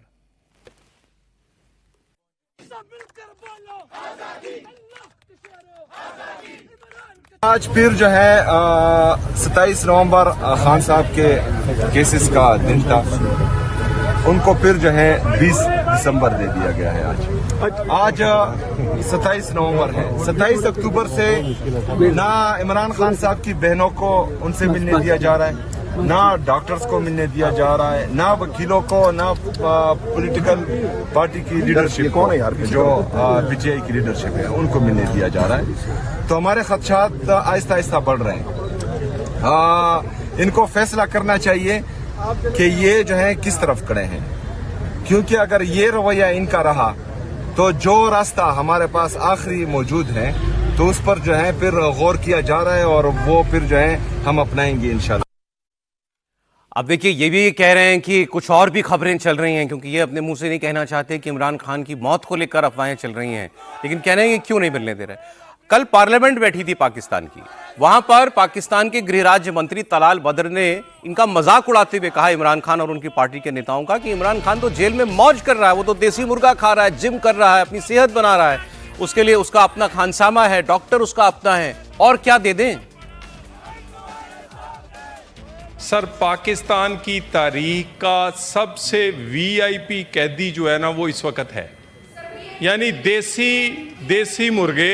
6 बड़ी बैरक्स इनके पास हैं सर गुजारिश है, एक्सरसाइज मशीनें हैं, कुक है, देसी मुर्गा है। मुझे ये बताएं, पाकिस्तान का कोई कैदी उसके पास देसी मुर्गे, एक्सरसाइज मशीनें, अपना कुक, अपना डॉक्टर, अपना टीवी, अपना फिजियो, और उसके बाद अगली बात सर जो मुलाकातें हैं, मुलाकातें ये हैं, अब ये सच सुनना नहीं चाहते सर, मुलाकातें, ये मुलाकातों के हवालों से कोई एक इनकी लीगल टीम अलहदा मुलाकात, इनकी घर वाले अलहदा मुलाकात करते हैं, इनकी सर इनके उसके बाद इनकी जो फैमिली वो अलहदा मुलाकात करती है। सर मुलाकातों में इतनी मुलाकातें आज तक तारीख में किसी की नहीं हुई। उसके बाद ये हाई कोर्ट में गए हुए हैं। सर हाई कोर्ट में कौन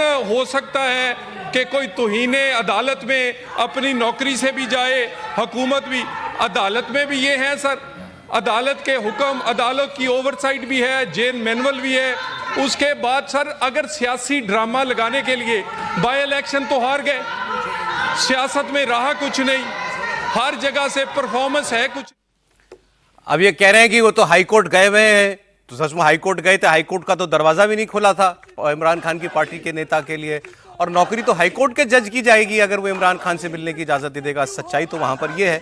लेकिन इन्हीं की बात पर इमरान खान की बहन ने कहा कि अरे तुम्हारी बातें अगर ठीक हैं तो फिर पहले तो मिलने दो। और दूसरा उन्होंने एक बड़ा आरोप लगाया, उन्होंने कहा पार्लियामेंट में शहबाज सरकार के सेनेटर मतलब इनके सांसद हमसे कह रहे हैं इमरान खान का फातिहा पढ़ लो।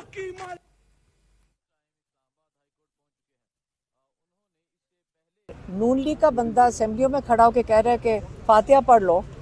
हाँ, कहा है किसी ने फातिहा पढ़ लो? क्या मतलब है? उसने क्या कह रहा है? वो ये कह सकता है। मैं ये बताना चाहती हूँ कि मुझे यकीन है कि इंशाल्लाह इमरान खान बिल्कुल सेहत में है इंशाल्लाह, और वो हयात है। पता है क्यों? क्योंकि इन सारों की जो ये बैठे हुए हैं ना, जो ये बोल रहे हैं, इन सारों को पता है कि अगर इमरान खान का एक बाल को भी इन्होंने नुकसान पहुंचाया, इमरान खान को इन्होंने हाथ भी लगाया, ये और इनकी नस्लें महफूज नहीं हैं। और पाकिस्तान में कोई कोना नहीं, दुनिया में कोना नहीं मिलेगा इनको छुपने के लिए। तो इसलिए हम कह रहे हैं कि इमरान खान महफूज हैं, क्योंकि ये जो धमकियां दे रहे हैं और कह रहे हैं कि फातिहा पढ़ लो, ये महफूज नहीं होंगे। फिर इनकी अपनी जिंदगियों की फिर इनको फिक्र होनी चाहिए। अब इस बीच इमरान खान के बेटे कासिम खान का भी एक बड़ा स्टेटमेंट आया है। कासिम खान ने सोशल मीडिया पोस्ट करके एक मांग की है कि मुझे अपने पिता के जिंदा होने का सबूत दिया जाए। कासिम ने कहा कि उनके पिता को 6 हफ्ते से डेथ सेल में रखा गया है, बिल्कुल अलग थलग, उनके ऊपर टॉर्चर हो रहा है। परिवार से का कोई सदस्य इमरान से संपर्क नहीं कर पा रहा है। और उन्होंने फिर चेतावनी दी है कि अगर मेरे पिता को कुछ हो गया तो इसकी जिम्मेदार पाकिस्तान की सरकार और उसको संरक्षण देने वाले लोग होंगे, मतलब वहां की सेना होगी। तो इन्होंने बड़ी बात कही कि मेरे पिता के जिंदा होने का सबूत जो है वो मुझे दिया जाए। और सर गजब बात है, हाईकोर्ट सुनने को तैयार नहीं है और कह रहे हो वो तो देसी मुर्गा खा रहा है, तो दिखा दें जाके। बहुत चिंता की बात है। मैं देख रहा था कि वो जो ख्वाजा आसिफ साहब हैं, बड़े मंत्री हैं, आप सुनते ही रहते रोजाना, डिफेंस मिनिस्टर, उन्होंने कहा कि भाई हमने तो इतना अच्छा कर रहा कि वहाँ पे 5 स्टार होटल्स में जो खाना मिलता है उससे बेहतर खाना वहाँ उनको देते हैं। टेलीविजन उनके लिए, सेवा के लिए बहुत सारे लोग हैं। मखमली गद्दा लगा रखा है हमने उनका, डबल बेड लगा रखा है। तो सवाल ये कि मैं देख रहा था कि 16 मई 2024 को उनकी पब्लिक अपीयरेंस भी क्या, कोर्ट में उनको टेलीविजन पर वीडियो कॉन्फ्रेंसिंग में दिखाया गया था उनको, इमरान खान को। और पिछले 6 हफ्तों से उनके परिवार वाले भी उनसे नहीं मिल पाए। महीने में 2 बार उनको हर मंगलवार को, मतलब हर दूसरे मंगलवार को मिलने के लिए कहा जाता है, लेकिन पिछले 6 हफ्ते से इमरान खान की परिवार के लोगों से या पार्टी के लोगों से मुलाकात नहीं है। वकील से भी उनकी मुलाकात नहीं है। अगर सरकार कह रही है कि इतना अच्छा काम हो रहा है, ये सब है, तो फिर तो उसमें दिक्कत ही क्या है कि करना चाहिए कि नहीं करना चाहिए। और आपने ठीक कहा कि हाई कोर्ट ने, नहीं, मैं उनके चाहता हूं कि वो अच्छे से रहे, लेकिन कुछ तो गड़बड़ है, कुछ तो गड़बड़ है कि इस तरह से हो रहा है। और आपने ठीक कहा कि वो तो नौकरी जाएगी तो हाई कोर्ट के जज की जाएगी, मंत्री जी की तो क्या जानी है। तो मुश्किल तो है और प्रेशर बनता जा रहा है और सरकार को भी समझ में नहीं आ रहा है कि वो इस पूरे से कैसे डील करेगी। अच्छा, जिस दिन पहले दिन ये खबर यहाँ हिंदुस्तान में हुई तो बहुत सारे लोगों ने कहा कि अरे आप लोग खामखा जो एक्साइट हो रहे हैं इतना इमरान खान को लेकर के, ऐसे कोई इमरान को कैसे छू लेगा। तो मैंने बहुत सारे सीनियर लोगों से बात की, उनका भाई आज ही सुबह किसी से बात हो रही थी, बहुत सीनियर आदमी, उन्होंने कहा इस बात की संभावना ज्यादा है। मैंने पूछा इसकी कोई प्रोबेबिलिटी है कि इमरान खान को जेल में कुछ हो जाए? उन्होंने कहा इसी बात की संभावना ज्यादा है कि इमरान खान को जेल में कुछ हो जाए। और जेल में रह के जरूरी नहीं कि आप कुछ कर जाएं, वो वैसे भी हो जाता है। जेल में रह के वैसे ही आदमी खत्म हो जाता है। तो इमरान को क्या हुआ हो कोई नहीं जानता। और 6 हफ्ते से आप मिलने भी नहीं दे रहे हैं। देखिए, जैसा कि हम सब अभी बात कर रहे थे कि 6 हफ्ते से ये तो पूरे जेल मैनुअल का वायलेशन है। और परिवार के लोगों को मिलने नहीं दिया जा रहा है, वकील को नहीं मिलने दिया जा रहा है। सामान्यतः सप्ताह में एक बार जेल मैनुअल के अनुसार, पाकिस्तान के जेल मैनुअल के अनुसार सप्ताह में एक बार उनको मिलने की इजाज़त है। यदि नहीं है तो इसका मतलब है ना कुछ बड़ी बात हुई है इमरान खान के साथ और सरकार कुछ न कुछ छुपाना चाहती है। सरकार किसी तरीके से इस चीज़ को ड्रैग करना चाहती है। मैं रॉयटर्स की खबर कल पढ़ रहा था, उसमें जेल के स्रोत के कोट करते हुए कहा था कि जेल अधिकारियों ने कहा है कि आप नाम नहीं छापिएगा, जैसा कि पत्रकार लोग बोलते हैं। हम लोग नहीं कहते हैं, हम लोग तो हमेशा हम लोगों को कोट करना पड़ता है, ये सोर्सेज है। लेकिन पत्रकारों की ये आज़ादी है कि वो सूत्र ना बताएं और सूत्र न बरताने के आधार पर उन्होंने कहा कि जेल अधिकारी ने कहा इमरान खान महफूज हैं, वो बिल्कुल अच्छी तरीके से हैं, उनको कोई हेल्थ का कोई प्रॉब्लम नहीं है।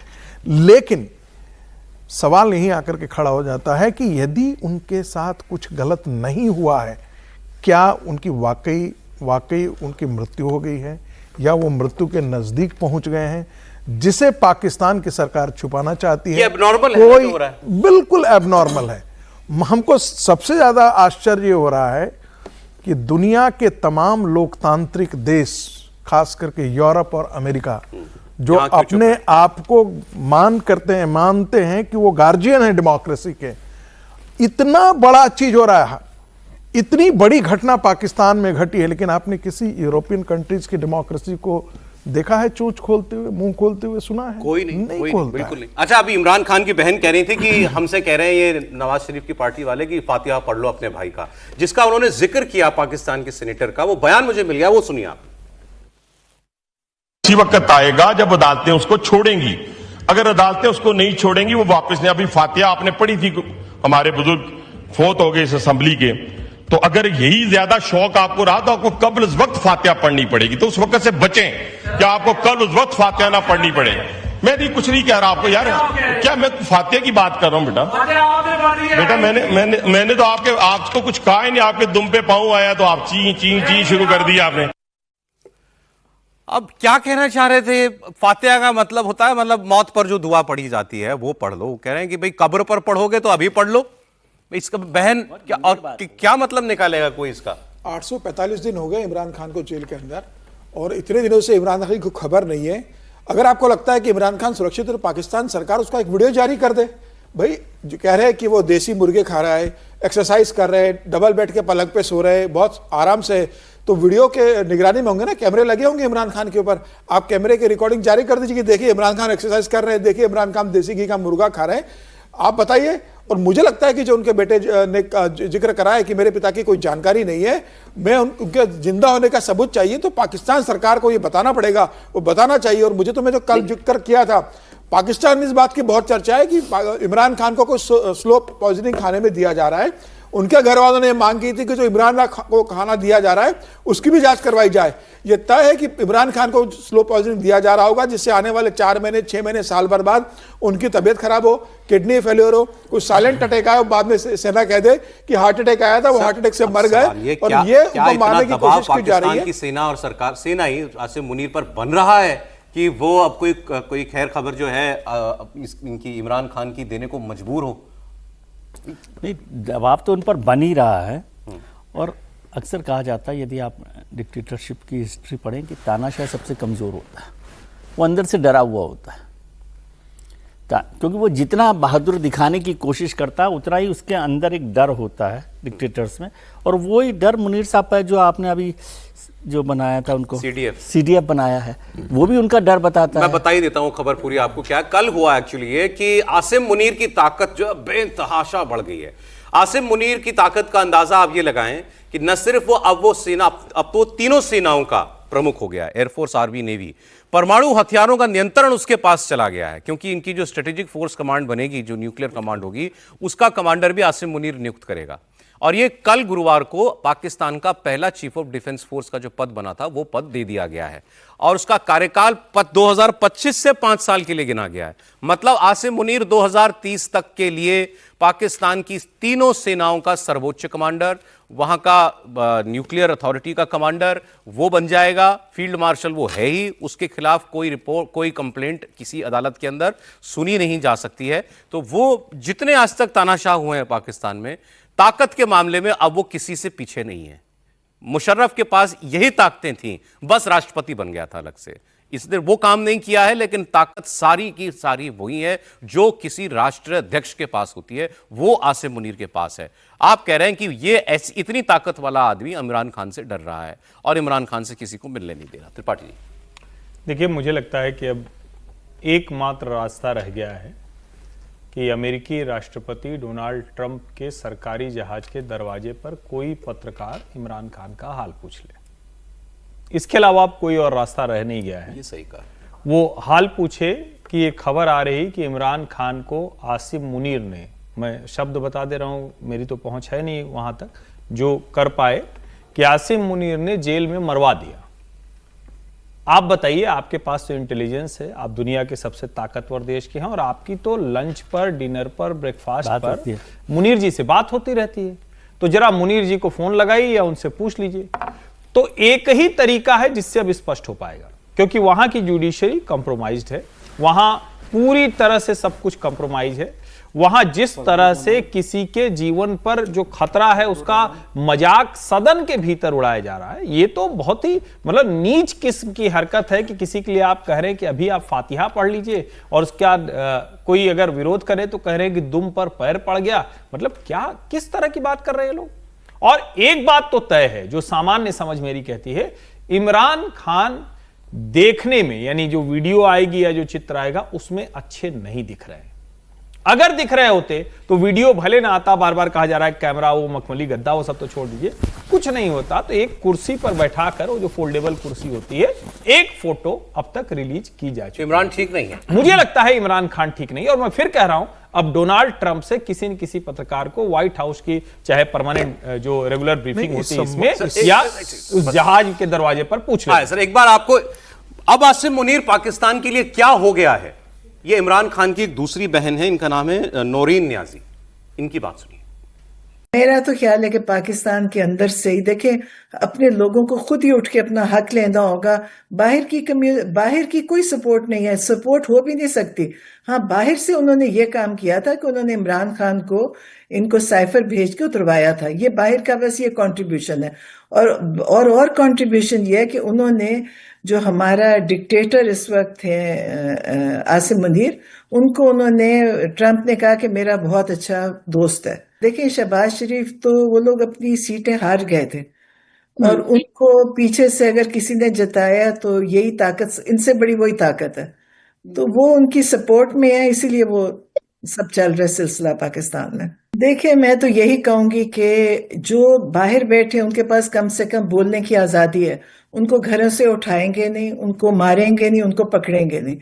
ये कई इंटरव्यू दे रही थी, इन्होंने कहा कि भैया जो तुम लोग तो बाहर बैठे हो बोल तो सकते हो, हम तो बोल भी नहीं सकते। उन्होंने खुलकर कहा मेरे देश में डिक्टेटरशिप है, और हमारे यहाँ जो लोग डिक्टेटरशिप, तानाशाही शब्द को बड़ा लाइटली इस्तेमाल कर लेते हैं, वो देखें कि डिक्टेटरशिप होती क्या है। वो ये है जो पाकिस्तान में है, ये असल डिक्टेटरशिप होती है। और आसिम मुनीर पाकिस्तान के बड़े से बड़े और बुरे से बुरे डिक्टेटर जैसा ही व्यवहार इस वक्त अपने देश के लोगों के साथ जो है वो कर रहा है। और इन्होंने कहा कि बाहर से कोई मदद नहीं आएगी, सर तो खुद ही उठाना पड़ेगा। देखिए जो इंडिकेशन आ रहा है उसमें तो लग रहा है कि इमरान खान के साथ बहुत कुछ गलत हो चुका है, बहुत कुछ गलत हो चुका है।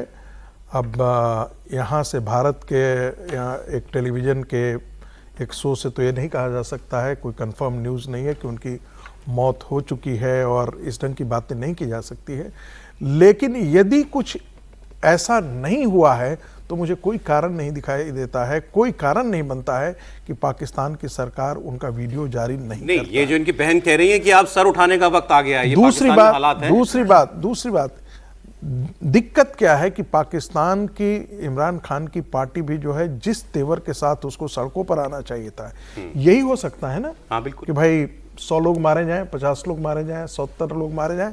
लेकिन ध्यान रखिए वहां के मौलाना भी, कई मौलानाएं भी और बड़े बड़े मस्जिदों के इमाम भी आज के दिन में मुनीर के साथ नहीं खड़े हैं। ऐसी स्थिति में पाकिस्तान तहरीक-ए-इंसाफ, उनकी जो पार्टी है, वो पार्टी क्या मास मोबिलाइज करके सड़कों पर उतारने की, लड़ाई लड़ने की क्षमता रखती है, वो करती है। यदि ऐसा संभव हो पाया तब पाकिस्तान के अंदर आप सत्ता परिवर्तन होते हुए देख सकते हैं। अभी दिखा देता हूं आपको। आपने मौलाना की बात की, फजलुर रहमान एक पार्टी के नेता भी हैं और मौलाना भी हैं। इन्होंने बताया कि ये हमारे देश की सेना ने सिर्फ इस देश की बेइज्जती कराई है और कुछ नहीं कराया। एक बयान का जिक्र एक दिन पहले आप कर रहे थे ना, कि इन्होंने 90,000 लोगों का सरेंडर हिंदू के सामने 90,000 सैनिक सरेंडर अपनी सेना के लिए वो आदमी कह रहा है। सुनिए जरा आप। पाकिस्तान को तोड़ने में है, पाकिस्तान को बनाने में नहीं है। सन 1971 में 90,000 से ज्यादा फौजी एक हिंदू के सामने सरनगू हुए। तुम्हारे किरदार ने हमारी नाक काटी थी।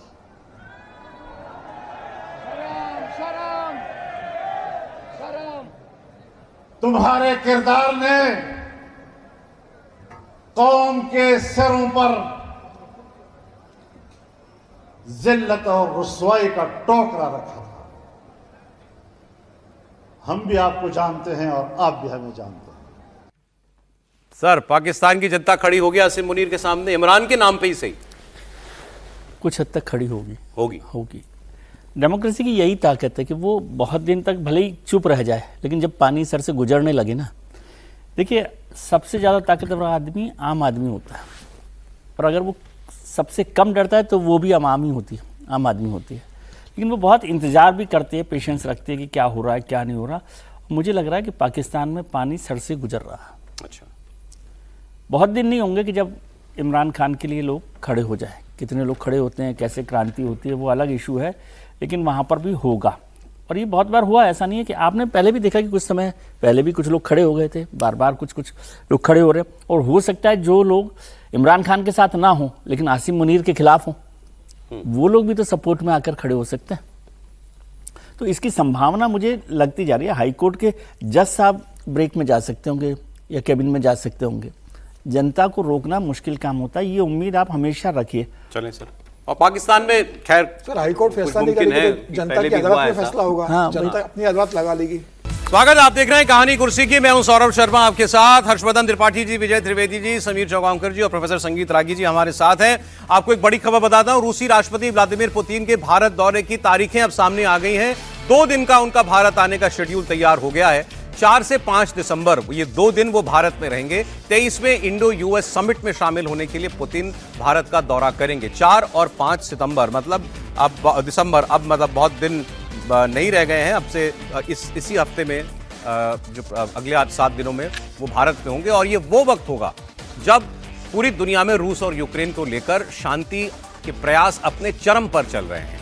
और उसमें क्या हो रहा है, उसका अपडेट अब मैं आपको देता हूं कि आखिर यूक्रेन और रूस का युद्ध रोकने के लिए अमेरिका क्या कर रहा है और यूरोप क्या कर रहा है। 4 साल से जारी इस जंग में सबसे बड़ी हलचल चल रही है।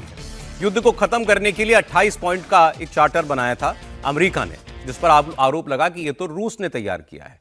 लेकिन उस पर अब रूस, यूक्रेन और यूरोप और अमेरिका, ये चारों पक्ष मिलकर बात कर रहे हैं। पुतिन ने इस बीच कल कुछ बड़ी बातें कही। उन्होंने कार्यक्रम में युद्ध रखने की अपनी साफ साफ क्लियर कट शर्त बता दी। यही एक शर्त है, इसी पर युद्ध रुक सकता है। रूस के कब्जे वाले इलाकों से यूक्रेनी सेना पीछे हट जाए। रूस के इलाकों से मतलब वो उन इलाकों को भी इसमें गिन रहे हैं जिनकी उन्होंने मांग की है कि इन्हें रूस का मान लिया जाए, यूक्रेन के हिस्से। इस वक्त आपको बता दें, रूस का यूक्रेन के लगभग 20% भूभाग पर कब्जा है। इनको तो वो अपना मानते ही हैं। इसमें वो डोनबास और लुहांस्क के दोनों प्रांत जो हैं वो डिमांड कर रहे हैं।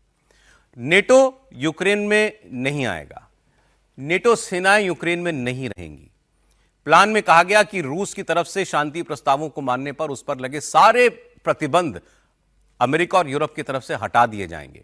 साथ ही यूरोप में रूस की जब्त की गई लगभग 2000 करोड़ रुपए की संपत्ति डीफ्रीज की जाएगी। ये बातें कल पुतिन ने कही हैं। एक बार मैं उनकी बात आपको सुना देता हूं, फिर डिटेल में बताएंगे कि आखिर रूस क्या चाह रहा है, यूक्रेन कहां अड़ा हुआ है और इसका मिडिल ग्राउंड क्या हो सकता है। Войска Украины уйдут из занимаемых ими территорий, вот тогда и прекратятся боевые действия. Не уйдут, мы добьемся этого вооруженным путем. तो साफ साफ वो तो ये कह रहे हैं कि भाई यूक्रेन पीछे हट जाए, युद्ध अपने आप खत्म हो जाएगा। ट्रंप प्रशासन ने दरअसल यूक्रेन की इस लड़ाई को रोकने के लिए जो 28 पॉइंट तैयार किए थे, अगले हफ्ते इसी मुद्दे पर अमेरिकी डेलीगेशन मॉस्को जाएगा। और पुतिन करीब करीब इस पूरे प्लान पर सहमत हैं। उन्होंने क्लियर कहा कि ये कोई ड्राफ्ट नहीं था, ये सब डिस्कशन के पॉइंट्स थे और उसी हिसाब से आगे का कदम उठाया जा रहा है। उन्होंने कहा ये 28 पॉइंट थे। इसके बाद यूरोप और अमेरिका और यूक्रेन ने मिलकर इनको 4-4 पॉइंट्स के अलग अलग हिस्सों में डिवाइड कर दिया है और उन पर हम अलग अलग बात करेंगे। तो वो इस बात को स्वीकार ये भी कर रहे हैं कि कई मुद्दों पर अमेरिका हमारी पोजीशन से सहमत है। Согласны, что это может быть положено в основу будущих договоренностей. Но было бы с моей стороны невежливо сейчас вот говорить о каких-то окончательных вариантах, но поскольку их нет, некоторые вещи, они носят принципиальный характер. И в целом мы видим, что американская сторона учитывает нашу, в чем-то учитывает нашу позицию, которая обсуждалась до Анкориджа и после Аляски. Где-то нам точно совершенно нужно садиться и серьезно обсуждать какие-то конкретные вещи. Нужно все положить на дипломатический язык. वो कह रहे हैं कि अब इसको एक प्लान की शक्ल देनी पड़ेगी, डिप्लोमेटिक भाषा में इसको लिखना पड़ेगा, लेकिन उन्होंने ये भी कहा है कि हम यूक्रेन के इस राष्ट्रपति के साथ किसी मसौदे पर हस्ताक्षर नहीं करेंगे। और यूक्रेन के अंदर चुनाव ना कराना जेलेंस्की की बहुत बड़ी गलती थी। तो क्या वो ये भी मांग उठा देंगे कि जेलेंस्की के अलावा कोई और वहां सत्ता में आए, उसके साथ ही वो कोई शांति समझौता करेंगे? लेकिन बड़ी बात यह है कि वो समझौते की बात करने लगे हैं। नहीं तो पुतिन बात कहां करते थे किसी समझौते की? वो तो यही कहते थे कि ये सारा हिस्सा मेरा है और इसको हम लेकर के रहेंगे, चाहे तोप की दम पर लें या आप हमको दे दीजिए या उसके लिए यूक्रेन तैयार हो जाए। लेकिन वो भी अब समझौता चाहते हैं, मतलब कहीं रूस भी लड़ाई से थक गया है ऐसा लगने लगा है। अब किसी ने, एक एक्सपर्ट ने, विदेशी एक्सपर्ट ने लिखा कि एक्चुअली जो जमीन पर इंप्लीमेंट होगा प्लान, रूस की दिमाग में वो प्लान क्या है? पहले तो जो दो हिस्से हैं इनके पूर्वी यूक्रेन के, जिन पर सबसे ज्यादा झगड़ा है, जहां पर रूसी भाषा बोली जाती है, डॉनबास का जिसको इलाका कहते हैं, वहां पे दो प्रांत हैं, डोनेस्क और लुहांस्क। इन दोनों में इनकी सेनाएं घुस गई हैं काफी हद तक इनके पास, अब रूस के पास चला गया है।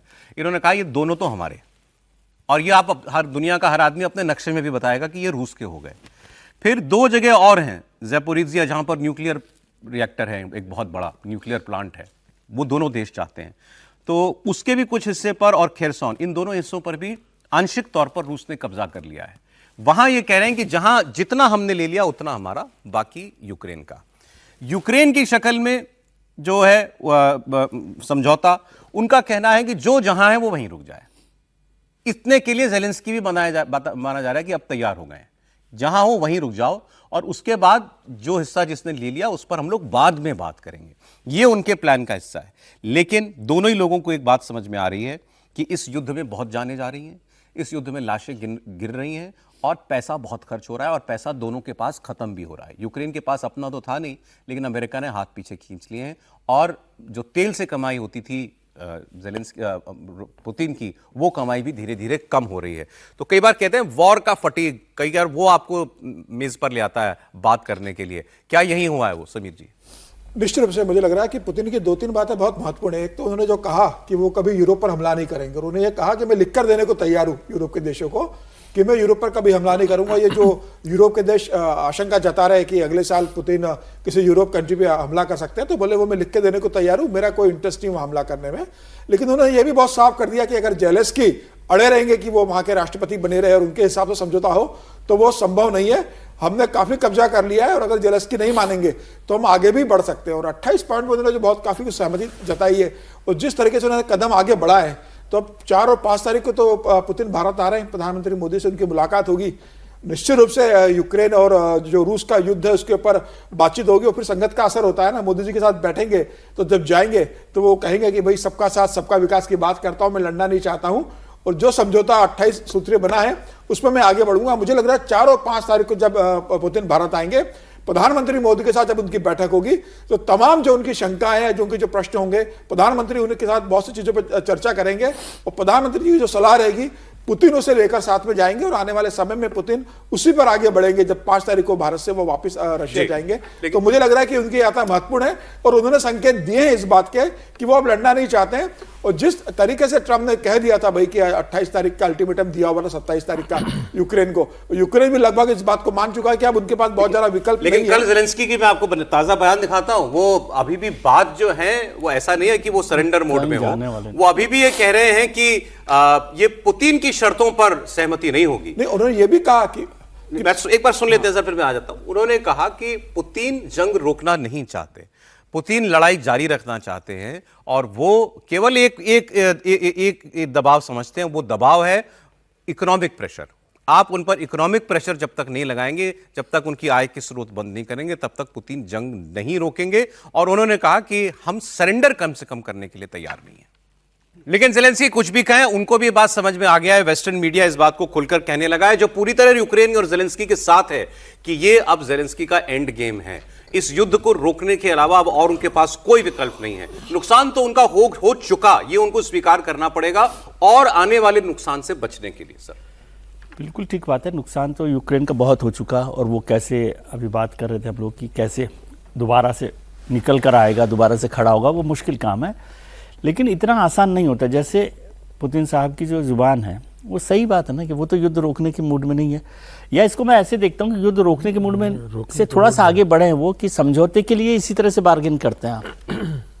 जब समझौते की टेबल पर आप बैठ रहे हो तो फिर आप अकड़ के साथ बैठते हैं, फिर उससे थोड़ा सा नेगोशिएशन पर काम चलता है। और वही यूक्रेन के जेलेंस्की भी उसी तरह से बिहेव कर रहे हैं कि वो किया जाए। और जेलेंस्की ने जो बोला है कि उन पे इकोनॉमिक वो लगाना चाहिए प्रतिबंध, तो वो तो ट्रंप की जुबान है ना। लेकिन ट्रंप कहाँ डाल रहे हैं? मतलब जुबान तो वो ट्रंप की जुबान, हाँ तो वो ट्रंप की भी जुबान वही है कि भाई इकोनॉमिक प्रेशर से ही उससे, क्योंकि युद्ध के तौर पर मैदान में तो नहीं लड़ सकते, नहीं जीत सकते पुतिन के साथ, वो एक बड़ा मुश्किल काम हो गया है। और दोनों लोग, मुझे लग रहा है कि भले ही अकड़ आज आपको दिख रही हो, लेकिन ये जो अकड़ है वो टेबल पर बैठने से पहले की अकड़ है। क्योंकि यदि इस समय नरम दिखेंगे तो फिर तो टेबल पर बहुत मुश्किल होगा। आपको समझौते के मूड में आते आते दिख रहे हैं दोनों देश? मुझे लग रहा है मोटे तौर पर। अच्छा ठीक है, इसमें एक बात मैं और चीज बताता हूं, अमेरिका क्या कर रहा है इसमें। सर मैं आरोपी विषय है अभी हमारे पास आगे, और इसमें भी पैसे का खेल हो रहा है। आज एक बड़ी इंटरेस्टिंग खबर छपी हुई है। आपने पूछा ना यूक्रेन कैसे दोबारा खड़ा होगा, तो इसके लिए इन्होंने रूस की कई अरबों डॉलर की संपत्तियां जब्त की हुई हैं। यूरोप और अमेरिका का प्लान है कि वो पैसा हम यूक्रेन की डेवलपमेंट के लिए लगाएंगे। वो संपत्ति करीब 225 अरब डॉलर की है। जो नेशनल इंटरेस्ट था वो हो चुका है। ठीक है, अब जाकर के यदि नाटो के कंट्री इसको, मुझे लगता है कि उनके सामने अब और कोई विकल्प नहीं बचा है, या तो वो रसिया के साथ टकराएं, जिसकी हिम्मत वो नहीं कर पाए, ना आज कर पाए हैं तो कल भी नहीं कर पाएंगे। यूरोप इस समझौते को स्वीकार करना नहीं चाहता ये बताया जा रहा है, लेकिन उसको भी समझ, जो आपने कहा कि फिर सीधे लड़ ले, वो भी वो नहीं चाहता है। अमेरिका यदि नहीं रहता है, अमेरिका साथ नहीं खड़ा होता है, तो यूरोप की हैसियत नहीं है कि वो रसिया से लड़े। दूसरे बड़े युद्ध की में जो अभी रुका हुआ है फिलहाल, छुटपुट चलता रहता है, इजराइल और हमास, उसकी बात कर ले। वो एक दूसरे कैसे माइलस्टोन पर पहुंच गया है। यहां जो शांति वार्ता को कामयाबी मिली ट्रंप के प्रयासों से, उसका सेकंड फेज शुरू होने वाला है। उसमें अपडेट यह है कि इजराइल ने 15 और फिलिस्तीनी शव गाजा को लौटा दिए हैं, और आरोप यह लगा रहा है कि हमास युद्ध विराम को लेकर इस प्रक्रिया में देरी कर रहा है, और एक इजरायली और एक थाई नागरिक की डेड बॉडी अभी बस लौटाई जाना हमास की तरफ से बाकी है, जिन्हें 7 अक्टूबर 2023 के हमले में जो है वो मार दिया गया था। लेकिन बाय एंड लार्ज मोटा मोटा जो कैदी थे और जो शव थे, इनकी अदला बदली का काम पूरा हो गया है, और अब दूसरा चरण शुरू होने वाला है, जिसमें हमास को हथियार डालने हैं और इंटरनेशनल स्टेबलाइजेशन फोर्स की तैनाती होनी है। ये सबसे मुश्किल काम है, और इस पर निर्भर करता है कि ये शांति वार्ता क्या यहीं टूटेगी या आगे बढ़ेगी। सर लगता है यदि वो फोर्स आ जाएगी तो थोड़ा सा काम आगे बढ़ेगा। हालांकि उसमें बहुत कॉम्प्लिकेशंस हैं, अभी बहुत सारे देशों का भी उसमें हिस्सेदारी को लेकर भी बड़ा कॉम्प्लिकेशन हो रहा है, किस तरह से वो फोर्स बनेगी नहीं बनेगी। यूएन ने भी उसमें थोड़ा सा एक अपना इंटरेस्ट शो किया है, तो वो उन सबको मिलकर कैसे काम होगा। लेकिन जिस स्थिति में पहुंच गए इजराइल और हमास, अब वहां पर मुझे नहीं लगता कि युद्ध पर फिर से पहुंचे। भले ही छुटपुट घटनाएं होती ही रहेंगी, कुछ ना कुछ हमला वहां से कर दिया, 4 लोग उन्होंने मार दिए, वो मार दिए, लेकिन जो 2.5 साल से हो रहा था वो नहीं होगा। थोड़ा सा आगे बढ़े हैं ये उस हिसाब से। अरे आपको याद होगा पीछे भी सऊदी अरब के जो शासक हैं किंग सलमान, वो मिलने गए थे ट्रंप से, तो बताया गया बड़ी गर्मजोशी में बात हुई है। खबर तो ये निकल के आई कि ऐसी भी कोई गर्मजोशी नहीं थी, क्योंकि इस बैठक में ट्रंप ने किंग सलमान से ये कहा कि आप इजराइल को मान्यता दे दीजिए, और ये बहुत बड़ी बात हो जाएगी अगर ऐसा हो जाएगा, तो फिर तो मुस्लिम दुनिया में इजराइल को लेके जो है एक नया युग शुरू हो जाएगा। ये दबाव उन्होंने डाला, लेकिन किंग सलमान ने मना कर दिया कि मैं अभी उस मकाम उस जगह नहीं पहुंचा हूं जहां मैं इजराइल का इतना साथ दे दूं। और इसको लेकर उनके बीच में बहुत तनाव हुआ उस बैठक के अंदर। उनके रिएक्शन से ट्रंप बड़े नाराज हो गए थे, ये भी बताया जा रहा है। और फिर इन्होंने पहले ये सोचा था कि इनको हम F-35 अपग्रेडेड वर्जन देंगे जहाज का, जिस पर इजराइल नाराज था कि इस रीजन में जो हथियार मेरे पास है वही हथियार एक मुस्लिम मुल्क को दे रहे हैं। लेकिन अगले दिन ऐलान ये किया गया कि हम उसका एक इंफीरियर वर्जन जो है वो देने जा रहे हैं सऊदी अरब को, ना कि प्रॉपर F-35। त्रिपाठी जी, नहीं, मुझे लगता है कि ये मुश्किल है सऊदी अरब के लिए, ऐसा नहीं। दरअसल ट्रंप का एक बहुत जिसको कहें कि उनको ये लगता है कि जैसे जैसे वो कहते जाएं वैसे होता जाए सब कुछ। ऐसे तो होता नहीं है। आप इजराइल जिस स्थिति में है, जिस तरह से वो मुस्लिम कंट्रीज से लड़ रहा है, उसके आप डिबेट कर सकते हैं प्रोज कांस पर, कौन सा बढ़िया है कौन सा अच्छा है, लेकिन इस स्थिति में सऊदी अरब मान्यता दे दे पूरी तरह से, ये तो कैसे संभव हो जाएगा? ऐसा थोड़ी ना है कि वो किसी दूसरी दुनिया में है, ऑर्गेनाइजेशन ऑफ इस्लामिक कंट्रीज का कोई मतलब नहीं रह जाएगा और जिसकी दादागिरी की बात कर, और जिस वजह से उसको लड़ाई नहीं लड़नी पड़ती, जो मूल बात है ये जो मूल बात है इसको समझिए। भाई उसको कोई लड़ाई नहीं लड़नी पड़ती, वो बैठा हुआ है चौधरी की तरह और ठीक है सब लड़ रहे हैं। अब उसमें आप कह रहे हैं कि उसका जो मूल बिंदु है उसी को आप थोड़ा सा कमजोर कर दें काट के, ऐसा नहीं हो सकता है। और जहां तक रही F-35 के वर्जन्स की, तो देखिए अमेरिका और चाइना ये दोनों भी डिफेंस मार्केट में आज तक की जितनी रिपोर्ट मैंने पढ़ी है, ये कभी भी अपना अपग्रेडेड वर्जन किसी को नहीं देते। ये हमेशा एक या दो जनरेशन पीछे का वर्जन देते हैं। इजराइल को भी मोस्ट अपग्रेडेड वर्जन दिया होगा, इसमें मुझे संदेह है, लेकिन फिर भी वहां हो सकता है कुछ देने। तो ये एक तरह से कहें कि ये उस तरफ बढ़ रहा है जहां ट्रंप एक बार और कारोबारी की भूमिका में आना चाहते थे, सऊदी अरब ने इनको खारिज कर दिया।